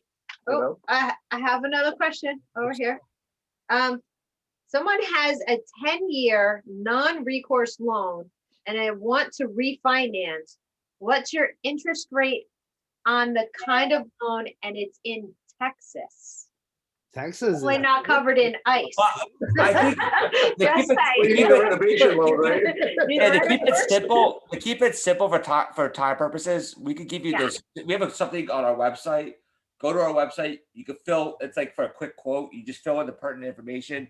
We'll spit you out a term sheet. Yeah. Hey, let me. I'm in it for the talking. So if you, if time's not necessarily constrained, first and foremost, look, I love the team approach. Mario, 52 houses and all that is nothing without a team behind him. So I thank you, man, for all the love and I love the fact that we've known each other for so long, and I love the fact that we're still doing this. And we'll hopefully be doing this for the next decade, man. But truth of the matter is, I'm one on one side on Archer Group. I'm one of 7 on Archer Capital. I'm one of 10, right? So I'm just the loudest usually. But point of the matter is, um, I hope I hope this remains for a long time, and team is everything. I hope we can do it in person though soon. Yeah, so So As far as Texas, I love hearing about Texas because we have marketing out there, and we haven't getting so much It's traction it's a hot market, Texas. from Yeah. from Texas. Yeah, our terms are very reasonable in Texas. Okay. California's moving there, so people in California are leaving California and Yeah. they're moving to Texas. yeah. There's And Austin, there's another question. Dallas. What location is this in Texas? They didn't say. She didn't say, but I also have another question. Someone asked, do you do non-recourse loans? Yes. That's a great question. We actually just got into this whole Oh, topic. that's good. So we have it. We have it. Rates actually don't change. Recourse or Okay. non-recourse for the smaller. A little bit of a cut of leverage on leverage on the little houses on the 1 to 4, yeah. not a whole lot, about 5%. But the rate remains the same, which is a huge point because usually non-recourse comes with a very high, ugly rate, and we don't. Yeah. We're actually sticking to the same one. As far as what was the other question? The Is non-recourse. this 5 units or well, how many units is it though? We have a 10-year Um, recourse loan. Oh, you No, got a so 10-year yeah, there'll be recourse? no, so 5 units and up, there's no rate reduction. Okay. I mean, there's no rate change and there's no leverage reduction. It stays the same. Yeah. The only Okay, difference and is it's in oh. Lubbock. In the house with the Texas is in Lubbock, Lubbock? Texas. Lubbock, Huh? Lubbock, Lubbock? Texas. Lubbock. Love it. it's a 1 to 4 family, the house. The one that was talking about doing I know her, so a non-recourse loan is at 4.5%. Nice. Or Depending non-recourse loan right now. depending on her credit, ours will come in a little bit higher than that. That's actually a really good rate. I don't like the 10-year term though. That's weird. That could get really Yeah. trouble. So we don't have. I mean, we could give a 10-year term if they wanted, but why the hell do that? So we just do like a 30-year fix. 30-year. Yeah, It really works. It really depends on the asset class. think like, you'll be like- able to leverage by having less of a payment every Yeah. month by Yeah. spreading it out. yeah, So You got right, more money in your right, pocket. Right. The payments will more than likely be. I'm sorry. The cash flow will more than likely be higher. With Yeah. us. Even if the rate is slightly higher, the cash flows will be higher. yeah. It's kind of less stressful. And because one you thing don't to keep have in mind refund. is like the 1 to 4 family versus a 5 unit and up, it's different. For 5 and up, you may want to go interest only. You may want to do things a little differently because you're dealing with investors. Maybe timelines are different, but this could, we definitely would like to take a look at these deals, and we could definitely run the numbers and give you a term sheet like tomorrow, like literally. Yeah. Like, Yeah. Yeah. The Or form that at Adam was Capital. talking about is. Fill out the form. Yeah, the form that Adam was talking about, and Joel, I think he's on there. Please share this with the chat. The form that we came up with it's quite powerful. It's applicable to pretty much from houses to buildings, and it really takes like less than a friggin' minute to fill it out. If you fill it out, our team on the back end will actually create a term sheet and email it to you directly. So you'll actually have a term sheet to truly base your financial your loan on and make a decision whether you go with us or you're shopping it around. At the very least, now you have a guide. You have a foundation on why you should. and now we break down everything, all the costs. There's no surprises. We don't like hit you. Oh, by the way, you got to pay this at the closing. No. We don't have surprises. No junk fees. We're trying to They'll- make it they'll easy. spit out a bunch of, Make a phone call or whatever. I'm really digging this non-recourse stuff, man. I don't Yeah. know how many. I know how much people like this, and but you know where that comes into play, right? Yeah, It protects so this is more higher level for investors. Probably a lot of investors if you don't know what non-recourse Yeah. is, means you're not signing a personal guarantee. And basically the lender has a pledge of interest in the property. So basically if things blow up, let's say whatever, the deal's a bad deal, you just get the property back, and No. the lender's not Lenders, going we to. shouldn't be talking about this, right? Like Yeah. this is straight up like investor talk. Like lenders don't really Yeah. reason why non-recourse is a good thing for an investor. Yeah. It's just weird, but it is what it is. I Okay, live in this so world where like we You can have put- I don't know if they always can like hear it. on this side and Well, have they can hear from here, right? Yeah, they can Okay, hear. so I just want to say something because Joel put some things in the chat, but the people on Facebook can't see it. And on my, I have a watch party and she's going got a on watch this party. side. So Oh damn. if you need money for real estate, US lending nationwide, except for Minnesota, North Nevada. Dakota, and Nevada, go to arcad.capital/loan programs. Did that already, it's on Okay. there. Quick quote and term sheet for your deal in 60 minutes, arcad.capital/quick hyphen pricing hyphen quote. No credit pull, 100% full, 100% fundable. Wait, I gotta get my glasses, hold on. We're getting old, okay? We gotta And pull out then, the glasses for certain things. Okay, if you want to get a hold of Arcad, you can look at Daniel's face. He's got the number there. If you can't read it, it's 800-205-LOAN. There you go. Arcad.capital is their website. You can email loans@thearcadgroup.com. Right, so, Cool. I love the plug, man. I always have very. Thank you. Um, You're better at it Yeah, than us. all the information is there for people that are on Facebook that can't see the chat. So, and they're asking questions and, you know, it's like, here, just go here and do this and, you know, Oh, there he is. Hi. So you can just Google market cap. there he is. Hey, buddy. Steel. So Hi, Tabitha. Hi, there's Sarah. multiple ways to leverage your funding, depending on the deal structure, depending on what you're doing. You could do single family, you could do multi in the 1 to 4 range, and then you could also do commercial in the 5+ range. Arcad has plenty of programs out there for anybody in the real estate world looking to do deals. You just have to get over the fear of talking to people.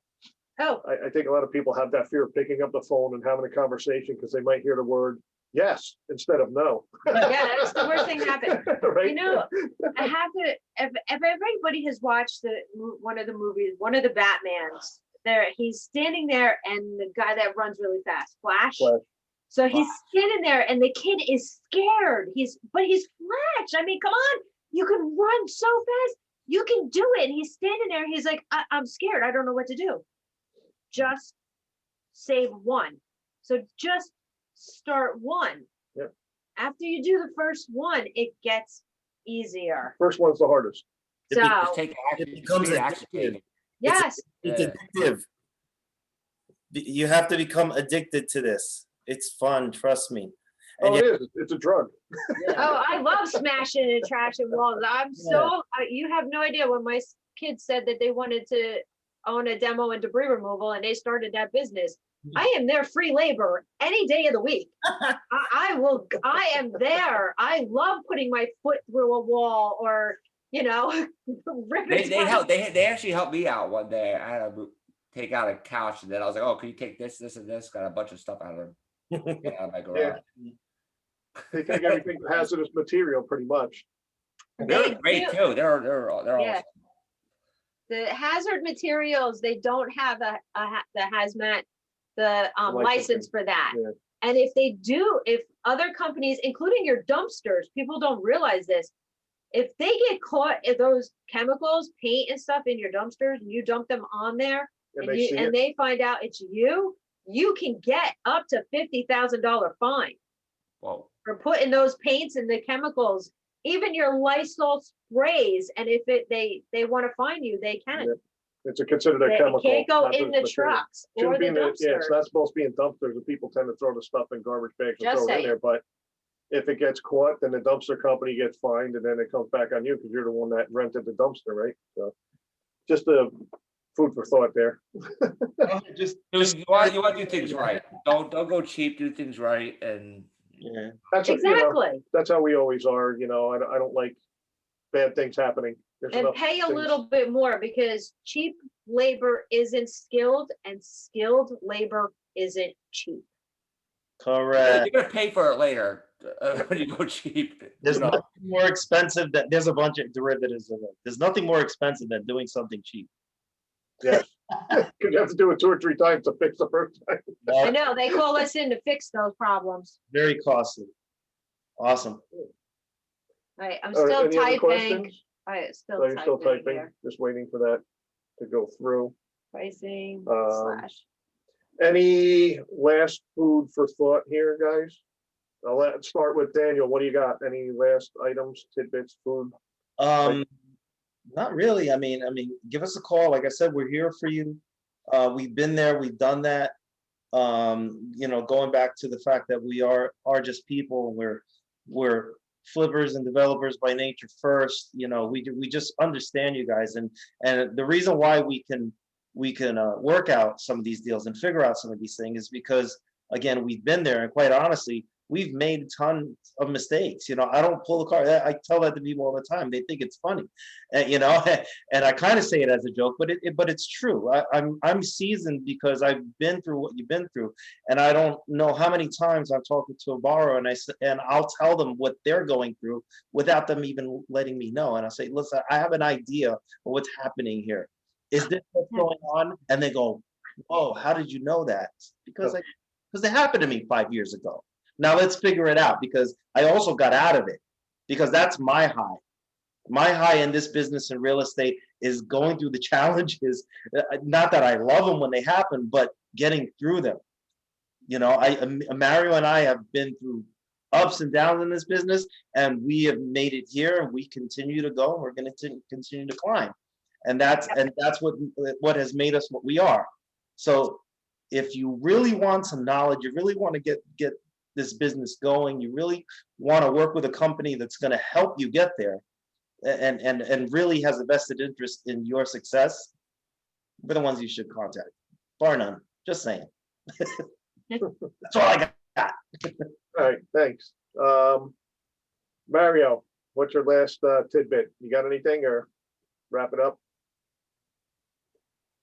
About I muted myself. I don't know. Do I first? Do Adam first. Okay. Adam, Yeah, you're so up. build your, keep on networking, keep on educating. Being here is the right thing to do. You could be, watching Netflix, but you're here with us on Wednesday evening, which is great. And thank you for being here with us. Just keep on doing it. Keep on educating yourself. Build your team, network. Educate, and you're gonna go further than most people out there. And you're and we're human. So thank you, Scott and Tabitha, for us. And give us a call if you have a question. We'll whatever it is, we're open book, and we'll help you. And and that's it. Just keep on educating, and Get her done. and you're gonna, and now you're getting in a good time. So just build your team, get prepared, and another thing is don't give up, because a lot of real estate investors, they come into this business and then they get frustrated because they can't find a deal, or they eventually you're gonna land a deal. It's gonna take repetition. Just keep on going at it until you get it. So I think that's my tidbit until that time. Deals are being found. Yeah, 80 offers later. Yeah, to piggyback off of what Adam said, when we got our first deal, we had looked at over 100 properties before we got one under contract. Oh, yeah. And we were looking for months, and our model is still the same. I'm not overpaying. I'm not putting myself in a bad situation just Stick to your because, numbers. just because I'm not going to get the deal. It's not a deal unless it's when you buy it. That's where you make your money, on the buy, not on the sale side. You get your profit on the sale side, but you make your money on the buy. If you buy too high, you don't have profit. You get yourself into trouble. Right. So Excellent. Yeah. I don't want to sound like I've been around for too long. I'm only 37. I a whole lot ahead of me to be discovered, and but I have made it through. By now, it's 2 cycles, right? 2 crashes, one major one and one weird one. And I'm taking my lessons. I'm writing them down. I'm tattooing them on my arm, right? And I want to remember them. And there are a lot of realizations, there are a lot of things that come up, but the one that really stands out, and especially on this one, because this crash is one of survival rather than opportunity, right? Like the banks are not giving away houses. It's a different type of crash. So from our end, what I guess the takeaway is, I've learned resilience. And I've known resilience for a long time. I'm a survivor. I'm a fighter. Um, but this was different. You know, this was definitely different. It still is, right? We're still going through this crap.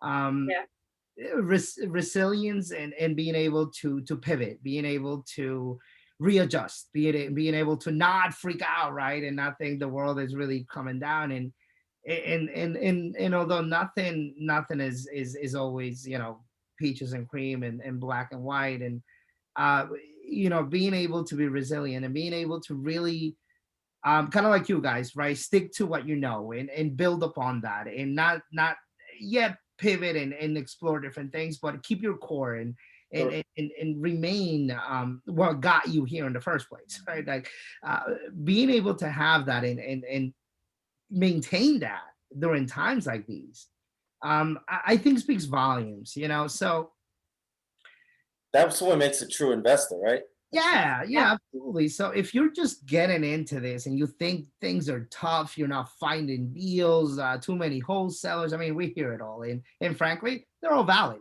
They're all true. The market is saturated. It's not an entry. It's not an easy entry point. It's not an easy entry business anymore. You may know everything theoretically. You may have watched every single YouTube video, but it does not mean that you're equipped enough to actually get into this, or it does not mean that you even have a shot at getting that phone to ring, right? So it's a highly competitive market. The only thing that I can tell you is and again, personal experience above anything else, resilience prevails, and those that remain standing up and standing, even if you're not standing strong, you're standing up. When this entire mess, this entire ordeal passes by, you're the one that deserves to remain. What I have seen, past market, past crash, recovery, pandemic, and everything in between, I've realized that just like real estate, just like houses get recycled, right? This house got foreclosed 10 years ago. Now it got rehab. Now it's a piece of crap again. Now it gets rehabbed again. One of ours is up on Liz Pendants. Yeah, right. Now it's a tax sale before it was a sheriff's sale, right? Yep. Oh, it was a knockdown. Knockdown, yeah, It was a knockdown, and now it's a Liz Pendants. I realized that with market readjustments, with market changes like the ones that I described, the wave of investors also happens, just like houses. New faces come into the market. Similar repetitive faces like ours remain.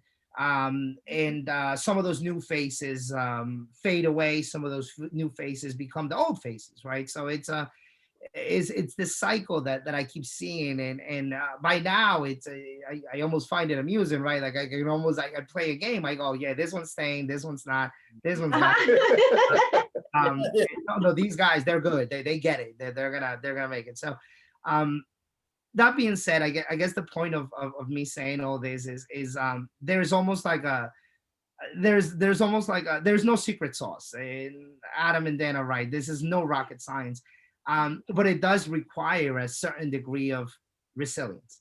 Yep. It requires a certain degree of you being the punching bag for a little bit, of you understanding that yes, you have competition, and no, it's not a simple thing, and no, you don't become an investor by watching YouTube videos, and you do need skin in the game. You do need to learn how to raise money. Like you need all these basic components to even call yourself an investor, right? So I believe times like these push us to become a better version of us on the business side, personal side too, but on the business side.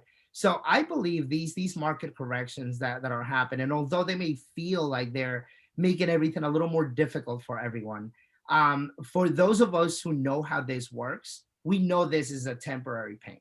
Yeah.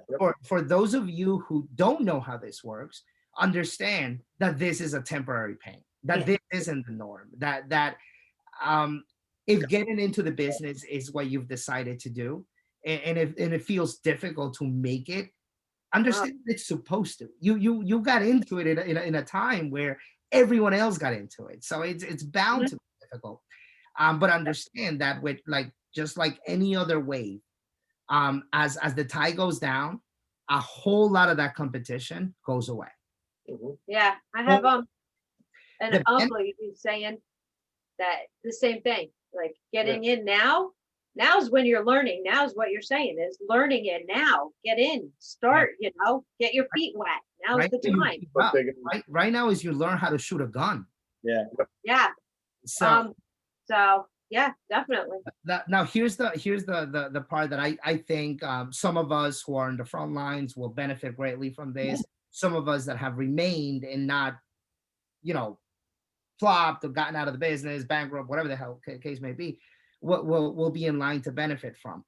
The amount of inventory available coming down the pipeline is almost insane. It's ludicrous. I mean, we've done basic math on just the sheriff sales. As you guys know, we're big on buying properties at the sheriff sales in Union County, and we finance investors in sheriff sales in pretty much every freaking county across the state. So we have a very strong pulse on that type of money and that type of flow. So what we know just based on simple math is the amount of volume that those sheriffs, the sheriff departments have not been able to push out last year. And forget about the big default tape bank trades that are happening and all those things. Forget about all that stuff for a second. Let's just talk about what's in the pipeline at the sheriff's department. That the last frontier of that mess. Yeah. That frontier is insanely large. So what happens now is again, I had someone brought this out. They're like, well, there are so many people with money on the sidelines, right? There are so many people with money on the sidelines, but the way investing at a different level works, it also works as almost like at a financial attainability level, meaning there are barriers of entry for these houses. So in other words, majority of the people that are now investing or getting into the business of real estate will continue to do the same. They'll continue to send the mailers, they'll continue to do the wholesaling side of thing. But things like sheriff sales, right? There is a cost of entry. Not everyone can go in there and drop $40,000, $50,000, $60,000 on a deposit. Yep. The amount of inventory that's coming down from those sheriff sales is ridiculous. Yep. So just to summarize the entire thing, I'm one of the bigger buyers, or if not the biggest buyer in Union County Sheriff Sales. I plan on expanding that operation quite largely across the state, strictly because of this. Now, not only that we have the availability to buy these houses at the auctions, but needless to say, we have the availability to finance them for people on the other end. So, we believe strongly on this, and I guess the reason I'm expressing these potential strategies to use, because I want people to understand that what we're seeing right now is not the norm. So if you're if you're not encouraged enough to continue this, if you want to get out of this, if it's becoming too much to cope with because it's just too difficult to to break into, just understand that this is not the norm. And I know it sounds a little cliche, but better times ahead, right? Better times are coming. And frankly, and I know for the rest of my team, the same on the real estate side, especially, we look forward to those times again. Yeah. One more thing I wanted to mention too was follow Wall Street, because Wall Street single family homes only 0.2% is owned by Wall Street. They figured out how to manage it. So when you talk about competition, there's billions of dollars sitting on the sidelines ready to gobble up homes. And let me tell you something. The fundamental underwriting has changed since the last recession, where the new loans that came in were dealing with a lot of baby boomers that are equity rich, cash poor. values have been going up. So you may, or let's say the mortgage rate, that's a whole other thing. You have people that are not paying their mortgages. Guess what? They gotta pay it. Mhm. So there's people out there that these houses may not hit they actually may be more advantageous for them to sell because they can recoup some equity versus going through foreclosure. So deals may be on the MLS, and you may find sellers there. So just well, I got to do a plug. Got to come to CNJ because we do have a REO realtors that are our Yeah, sponsors here also on this Villa. team. And Andre's on the other side at He's the watch listening. thing. He just popped in and he says, yeah, it's huge. They're But Mario coming was saying that the sheriff's sale, it's huge, the amount of inventory just sitting there waiting. in. Yup. When it's gonna flip, and it's probably gonna happen, I think, sometime over the summer. Yeah. But I agree. it's definitely gonna be I also huge. have my uncle, which is really weird because you know that rich uncles that are out there. So this one actually, he called me yesterday morning and he's like, "Oh, you still doing those houses and stuff?" I said, "Yeah." He says, "So this is going to be big coming. You think we're going to be getting back into this?" And I'm like, sitting Yeah. here going, The wise old "How one. you're going to start investing again?" I says he just sold off like one of his last apartments. Now he started in the 70s buying. Yeah. He used to own So- Rutgers, all Yeah. the Sold it right before the Single family. pandemic. well, he sold it before the And downturn. the place in New Smells York, 5 mil. He Yeah, smelled- I love meeting and knowing some of the we'll call them the old timers, right? Yeah, I was doing this in the 70s and 80s, and when this crash happened, they've been through like 4 crashes, right? Real Yeah. estate. yeah, that's exactly. They know when to make money. They know when they lost money. They don't want to do it that way again, and they smell it coming. So yeah, Yeah, we're gonna see a lot of people coming out with their bank accounts and start coming. So if you're raising that financing and you're trying to get that secondary financing to leverage, right? With Yeah. hard, Yeah. now's the time. Now's the time to start talking about it. Not 6 months from now when it actually happens. Line it up now. Get Yeah. now. Be ready to go. Sharpen your sword. Sharpen your axe. put your team together, Right. get to know one That's- another, find the right contractors, start getting this stuff together. Well, Because- wow, how is everybody doing this? No, now's the I get that all the time, like, what's going on? Yeah. What's it like by you? How are deals? What's going on? I'm like, listen, Jersey's crazy. I'm like, there's And- other and states another where thing is- people are like overpaying by like 5 or 10 grand. I'm like, people are paying by like 50 grand here right Right. now. It's insane, but it is what it is. That's what people are doing right now, but yeah, it's Derek A. Logan, Realtor, and Andre Logan. That's our Yep. are their sponsors that are for the that's group. Team Villa Homes. But Well, Team Villa, New Jersey. Diane asked, she's not sure if this is appropriate time, but do you happen to have a duplex or a fourplex in Union or Somerset by any chance? It's not for sale. Not for sale. Not for sale. Sorry, Di. Everybody's buying them and holding them. I mean, but one of the things I was going to say. you want to buy we want to buy retail or wholesale? I think she was looking for her daughter, but we also have, I know Anthony Uva he's supposedly starting with auction.com. Yeah. So we actually have auction's good. another, Yeah. we have another guy who's actually got the ins at the auction.com, but I didn't tell anybody. Okay. But one of the things I was going to say was, for now, based on what you guys were saying, is you need to educate yourself, but you also need to know who you're listening to when you're getting that Yes. education. Just because you're watching stuff on YouTube and listening to people talk doesn't mean it's the right people to be listening to. There's a lot of people out there that they don't have your best interest at heart. They're just interested in your pocket.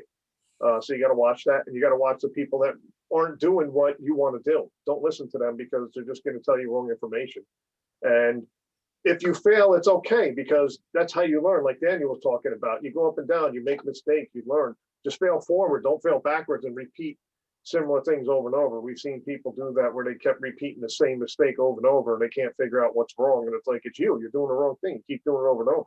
And so those are things that I would like to bring up with people is build your team up. Like now, like Daniel said, and Mario and Adam, you need to learn, but it's not so much as learn, it's also putting the pieces together, get the people in place, start building relationships, and start getting your funding in place so that you can get deals when they happen 3 Mhm. months down the road.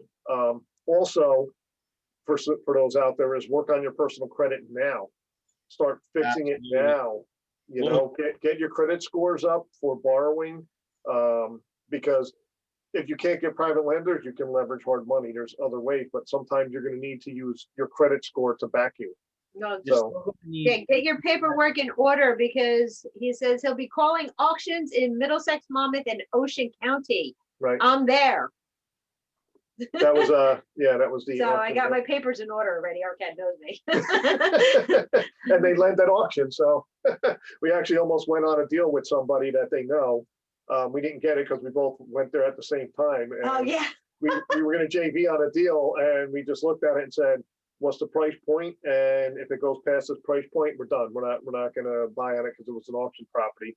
So it didn't happen, but we're like, hey, let's, two experienced investors JVing on a deal. There's nothing wrong with that either, We just I looked at had it a and said, choice. It's either that or I was gonna bid him up on it. well, So either way. it's to pull your resources, Yeah. like you have people that do this kind of work in your deals and we have this people that do this, and you can look at who has the better price points and who's got lending from where, and we can pull everything together. That's another way to get deals done is, you leverage not only your money, but you leverage your team and your people and your contractors. Knowledge. Your knowledge, everything. Yeah. There's multiple ways to leverage things. But So- leveraging the fundings, that's what Oh, we leveraging the really funding gotta. is big key because you I'm need gonna funding. fill out the form because I'm curious to see what I'd get for my 8-unit apartment building. When you go that big, it's 8 units, it's a $1 million building. With this pandemic, it's probably worth a lot more than that now. Well, they just did a tax But- reval, so I don't know. Yeah, I don't know. but Taxes went up. I want to cash some money out. Do you still use my FICO score or does it go strictly on the building itself? When do When does we it get out of transition it? out of it? It just transitions out of it and it's just strictly the buildings themselves. Just the asset, not the person. Just There's always gonna be a credit check. There's no way around that. Yeah. So Financing? Yeah. yeah. So and now more than ever, and so what we're talking about is I guess kind of what we were saying before, the entire liability or non-liability. This is generally speaking, most lenders, most banks are going to ask you to be on the deal. So your credit becomes an intricate piece of it. Depending on how large you are as a landlord or developer, Yeah. you can sort of leverage that a little bit and have a better deal for you. But we really right now we're living in the era of information, so credit is becoming more and more relevant across the board. Yeah. When do you get out of it? Personally, when you choose to. I mean, obviously there's products that will cater to it, on cash out basis. But for the most part, you're always gonna see the better of everything when you remain in the deal. Okay. We should run Right. figures on it, see what the best scenario is. But if you fit, if the rate doesn't change and things are relatively the same between those two scenarios, of course, do the non-recourse. Like don't be in the deal. Like, Yeah. So what, just out of curiosity, what would it be? What would you guys, off the top of your head, 50% on $1 million, 50% equity? what I'm not following. What do you mean? If somebody was going to refi, like we want to refi our building, and got it's 50% equity in the building. Yeah. Gotcha. I'd like 50 loan to cost. So, but what would be the rate? Yeah, like how much? What percentage do you think somebody could get out? Up to what? Up to 70%? 70, We go 75. 70, we go 75 on a cash out. Okay. Correct. max. He's right. 75% on a cash out, 80% if you just doing a term, just a regular refi. So Right. no cash out, we can go all the way up to 80%. Cash out 75, give it another 3 to 6 months, you'll probably see that cash out at an 80% as well. But yeah, the rate, you match it. I mean, cashing out is great, and depending on your liquidity position, it's even more relevant. But truth of the matter is, the more blood you suck out of that house, the higher your rate's gonna be. Right. So the more risk you bring to the table, the more expensive it is, right? So it makes Right. sense. Yeah. So what I see, where I see the best sort of the best structure is out of the 70 LTV, not at 65, not at 75. It's somewhere Right. between 70 and 72. Keep You- some meat on the bone. Yeah, you see good cash flow, you see good rates. You'll- I'm thinking like 70%. You know, it's somewhere around there. You'll thank yourself later in life too. Oh yeah, that too. Oh, yeah. It becomes, see, the thought process there, this is what I was asking is, you can go 80%, right? But now your monthly payments are gonna be higher. So you put Yeah. yourself, like you said, you're at more at risk because you gotta come up with more funds every month to cover that loan. So if you Right. drop it down to 70, you still got a good cushion between, you know, what I have to pay every month and what the debt is, you know, and what you're bringing in. So it's a little bit better that way. Uh-oh. And also remember, equity wise, Andre's coming. Andre's coming in the house. A little late there, Andre. A little late, but better late than never. Andre jumped in. He's the Team Villa Homes. He's the REO other agent. sponsor. also understand that equity. Nobody knows what tomorrow brings, right? Yeah. Yes. High equity today may not be the same equity you have 5 years from now. So again, if you pull all that money out, it might harm you later.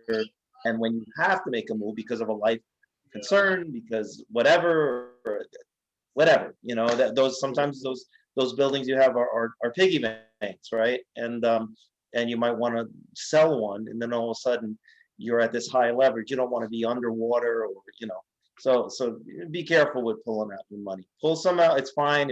If you got things that you want to do with this money, you want to leverage it into another property, Yep. that's a great Yeah. That's exactly it. Exactly. I kind of figured. But go ahead and do it. But we wouldn't suggest you pull it all out. But it's up to No, you. I It wouldn't has do to that. make sense, right? Like the whole thing has to make sense. If you're Yep. just pulling money Yeah. out to go buy yourself a freaking Ferrari, listen, No. you got your No. priorities messed up, right? No, I'm actually excited because my next adventure, I've done modulars, but I had a company that did them. So a guy retired and taught my jeweler, who I've been friends with since the early 70s, basically when we were in kindergarten. And we've been friends still till to this day. And he's one of the biggest entrepreneurs, and he's learned how to do it when the guy retired. So he did it, and now he's going to teach me. So I need money to do modulars Ground up. because there's not that many programs out there that loan to do modulars. Hint. We'll get right on that. I had one that did, and I mean, I can go back to that hard money lender, but I'm actually going to be doing, and that's Have we going done to be my next thing is learning how to put the modulars together from beginning to end all by myself. Yeah, controlling the project, not paying somebody else to control the project. You're so That's smart. That's very you smart. guys yeah. are great. I love you guys. You're always- I was reading an article about 3D printing houses, but that's another topic. Modular, it's Oh, we'll have to do that next. 3D printing. Oh, 3D printing, I don't know about that. It's something new. I saw. Jersey had like one of the first 3D houses built recently Yeah. on YouTube. No, was it Jersey? I'm sorry, it might be another state. But they built the first model, and then they're building like another 5 of them. But the township actually got involved, because it's not easy. You're not just gonna come in and say, "Hey, I'm gonna print this house. Is it up to code?" So they had to work with the town. They got the first one done. It came out beautiful. Cool. Cool. Gotta check that out. Look at that. All right, now I got something else that I'm gonna learn. One thing at a time. First, Oh, I'm gonna get well, this down we pat. can get it, we could talk all night about blending and different things, because we're not the typical. In a near we're not future, typical investors. all homes will be modular or printed. You know the cost of lumber right now. Yeah, man. It's expensive, Yes. yep. It's gonna See, here's the benefit of the other aspect of one of the other things we're looking at is storage unit builds. You don't No, really but use Doing, lumber. yeah, but doing doing it, because I was watching it. The difference between doing a regular stick build right now and doing the modulars buy it in such quantities that they Right. get that bigger discount. So they're still able to offer the properties to be built Kind of at that cheaper, right? bigger discount than putting the stick figures up. Because Yeah. To do a stick, you're going to a company, you're buying just a bulk, but that not much. as compared to a modular company that's putting Right. up. They're doing like the hotels, apartment complexes Yeah. with them. They're doing, rows of townhouses. So it's gonna be the cheaper way to go right now. Cuts down on your weather delays. I know there's a lot of positives to it. And We it's did really one cool. before, but like I said, ours was, we let somebody else manage the project, which kind of sucked It was because a company because I never knew. So we didn't know about it too much, but we needed to build a house. We bought it, had to be knocked down, and we said, let's try modular. So Mhm. we did that, but we hired a guy that does modular. And we're like, this is ridiculous. He's like, I got a team. And then after it got put together, his team was him with his brother kind of hanging out watching most of the time and just telling us from time to time. We're like, dude, you were supposed to be done like 6 months ago. What the hell's going on? yeah, it was like Joe Schmo It and was, him it was hanging funny. out. I was just like, all right, you live and learn. You got to go through some of the pains you grow, and it's one of the learning curves. Fail forward. I did it. I had no clue what I was doing, and I did it. Mhm. And it was great because I learned some, not all of it, and I don't have all the contacts. This next step is I'm getting all the contacts are being given to me so that I can do them from now on. Cool. I'll let you build my next dream home Okie dokie, Okay. I'm in. We're then. gonna double the prices. Uh-oh. No. You All want right, triple. Blame it on the material. Yeah. So, Yeah, we could. I was Okay. gonna say we could talk all night about yep. everything Andre real popped estate. in, and then he popped back over to the Oh, Facebook okay. watch party. Now we're getting into different topics So, than all right. leveraging money. So leveraging, yes. Yeah, I think everything's everybody's good. I see Sean's still here with us. I don't know if the other guys are. They're all grayed out, and so the other guy's still here. And but I just wanted to get this topic out tonight, and I think it's really important with Yep. what people can do now, but like we just talked about in the future, 3 months down the road, 6 months down the road, what's going to happen? Get your ducks all in a row, get everything lined up, start working now and pulling the trigger on some smaller deals, so later on you could buy in bulk and really explode your business. Yeah. Hey, I just wanted to thank all you guys for a great call tonight. Oh, thanks for attending. Thanks. Thank you. Wow, for joining us. Sean, thanks for hanging out. Got something out of it. 9:30. Yeah. Yeah, I can't believe the Definitely. time. What? As I said, we can talk all night. We always do. No way. It's 20 after 9. My wife Okay. brought me the juice to keep going. Past my bedtime. Almost. All right. I think it's, Going to sign off. yeah. Thanks for jumping on. It's my bedtime. I've been up since 5 this morning. Go to bed soon. Yeah, I had to go actually babysit my 97-year-old aunt who fell. So my I had God. to go sit with her today. So everybody gets to take turns. So I've been up, Fair. but she's one of my biggest private lenders. I've used my inheritance over and over and over again. Wow. So she comes to all the Oh, projects. that's another key. Start friends and family. Those are the Yes. people you want to start with. Yeah. All right. Good night, everyone. Guys. All right, Thank good you, night. everybody. Thank Thank you you, for Scott, bringing down the everybody. Marathon, Thanks for Sean, Joel. Thank you, Thank you for everybody. Joel. Well, Joel's with Until you next guys. time, we'll see you next time. Thank you. Yeah, come to the Oh, join us, networking event. Definitely Yeah. pop in and out of the room. Marjay's networking. Yeah. So, bye now. Okay. Have a great night.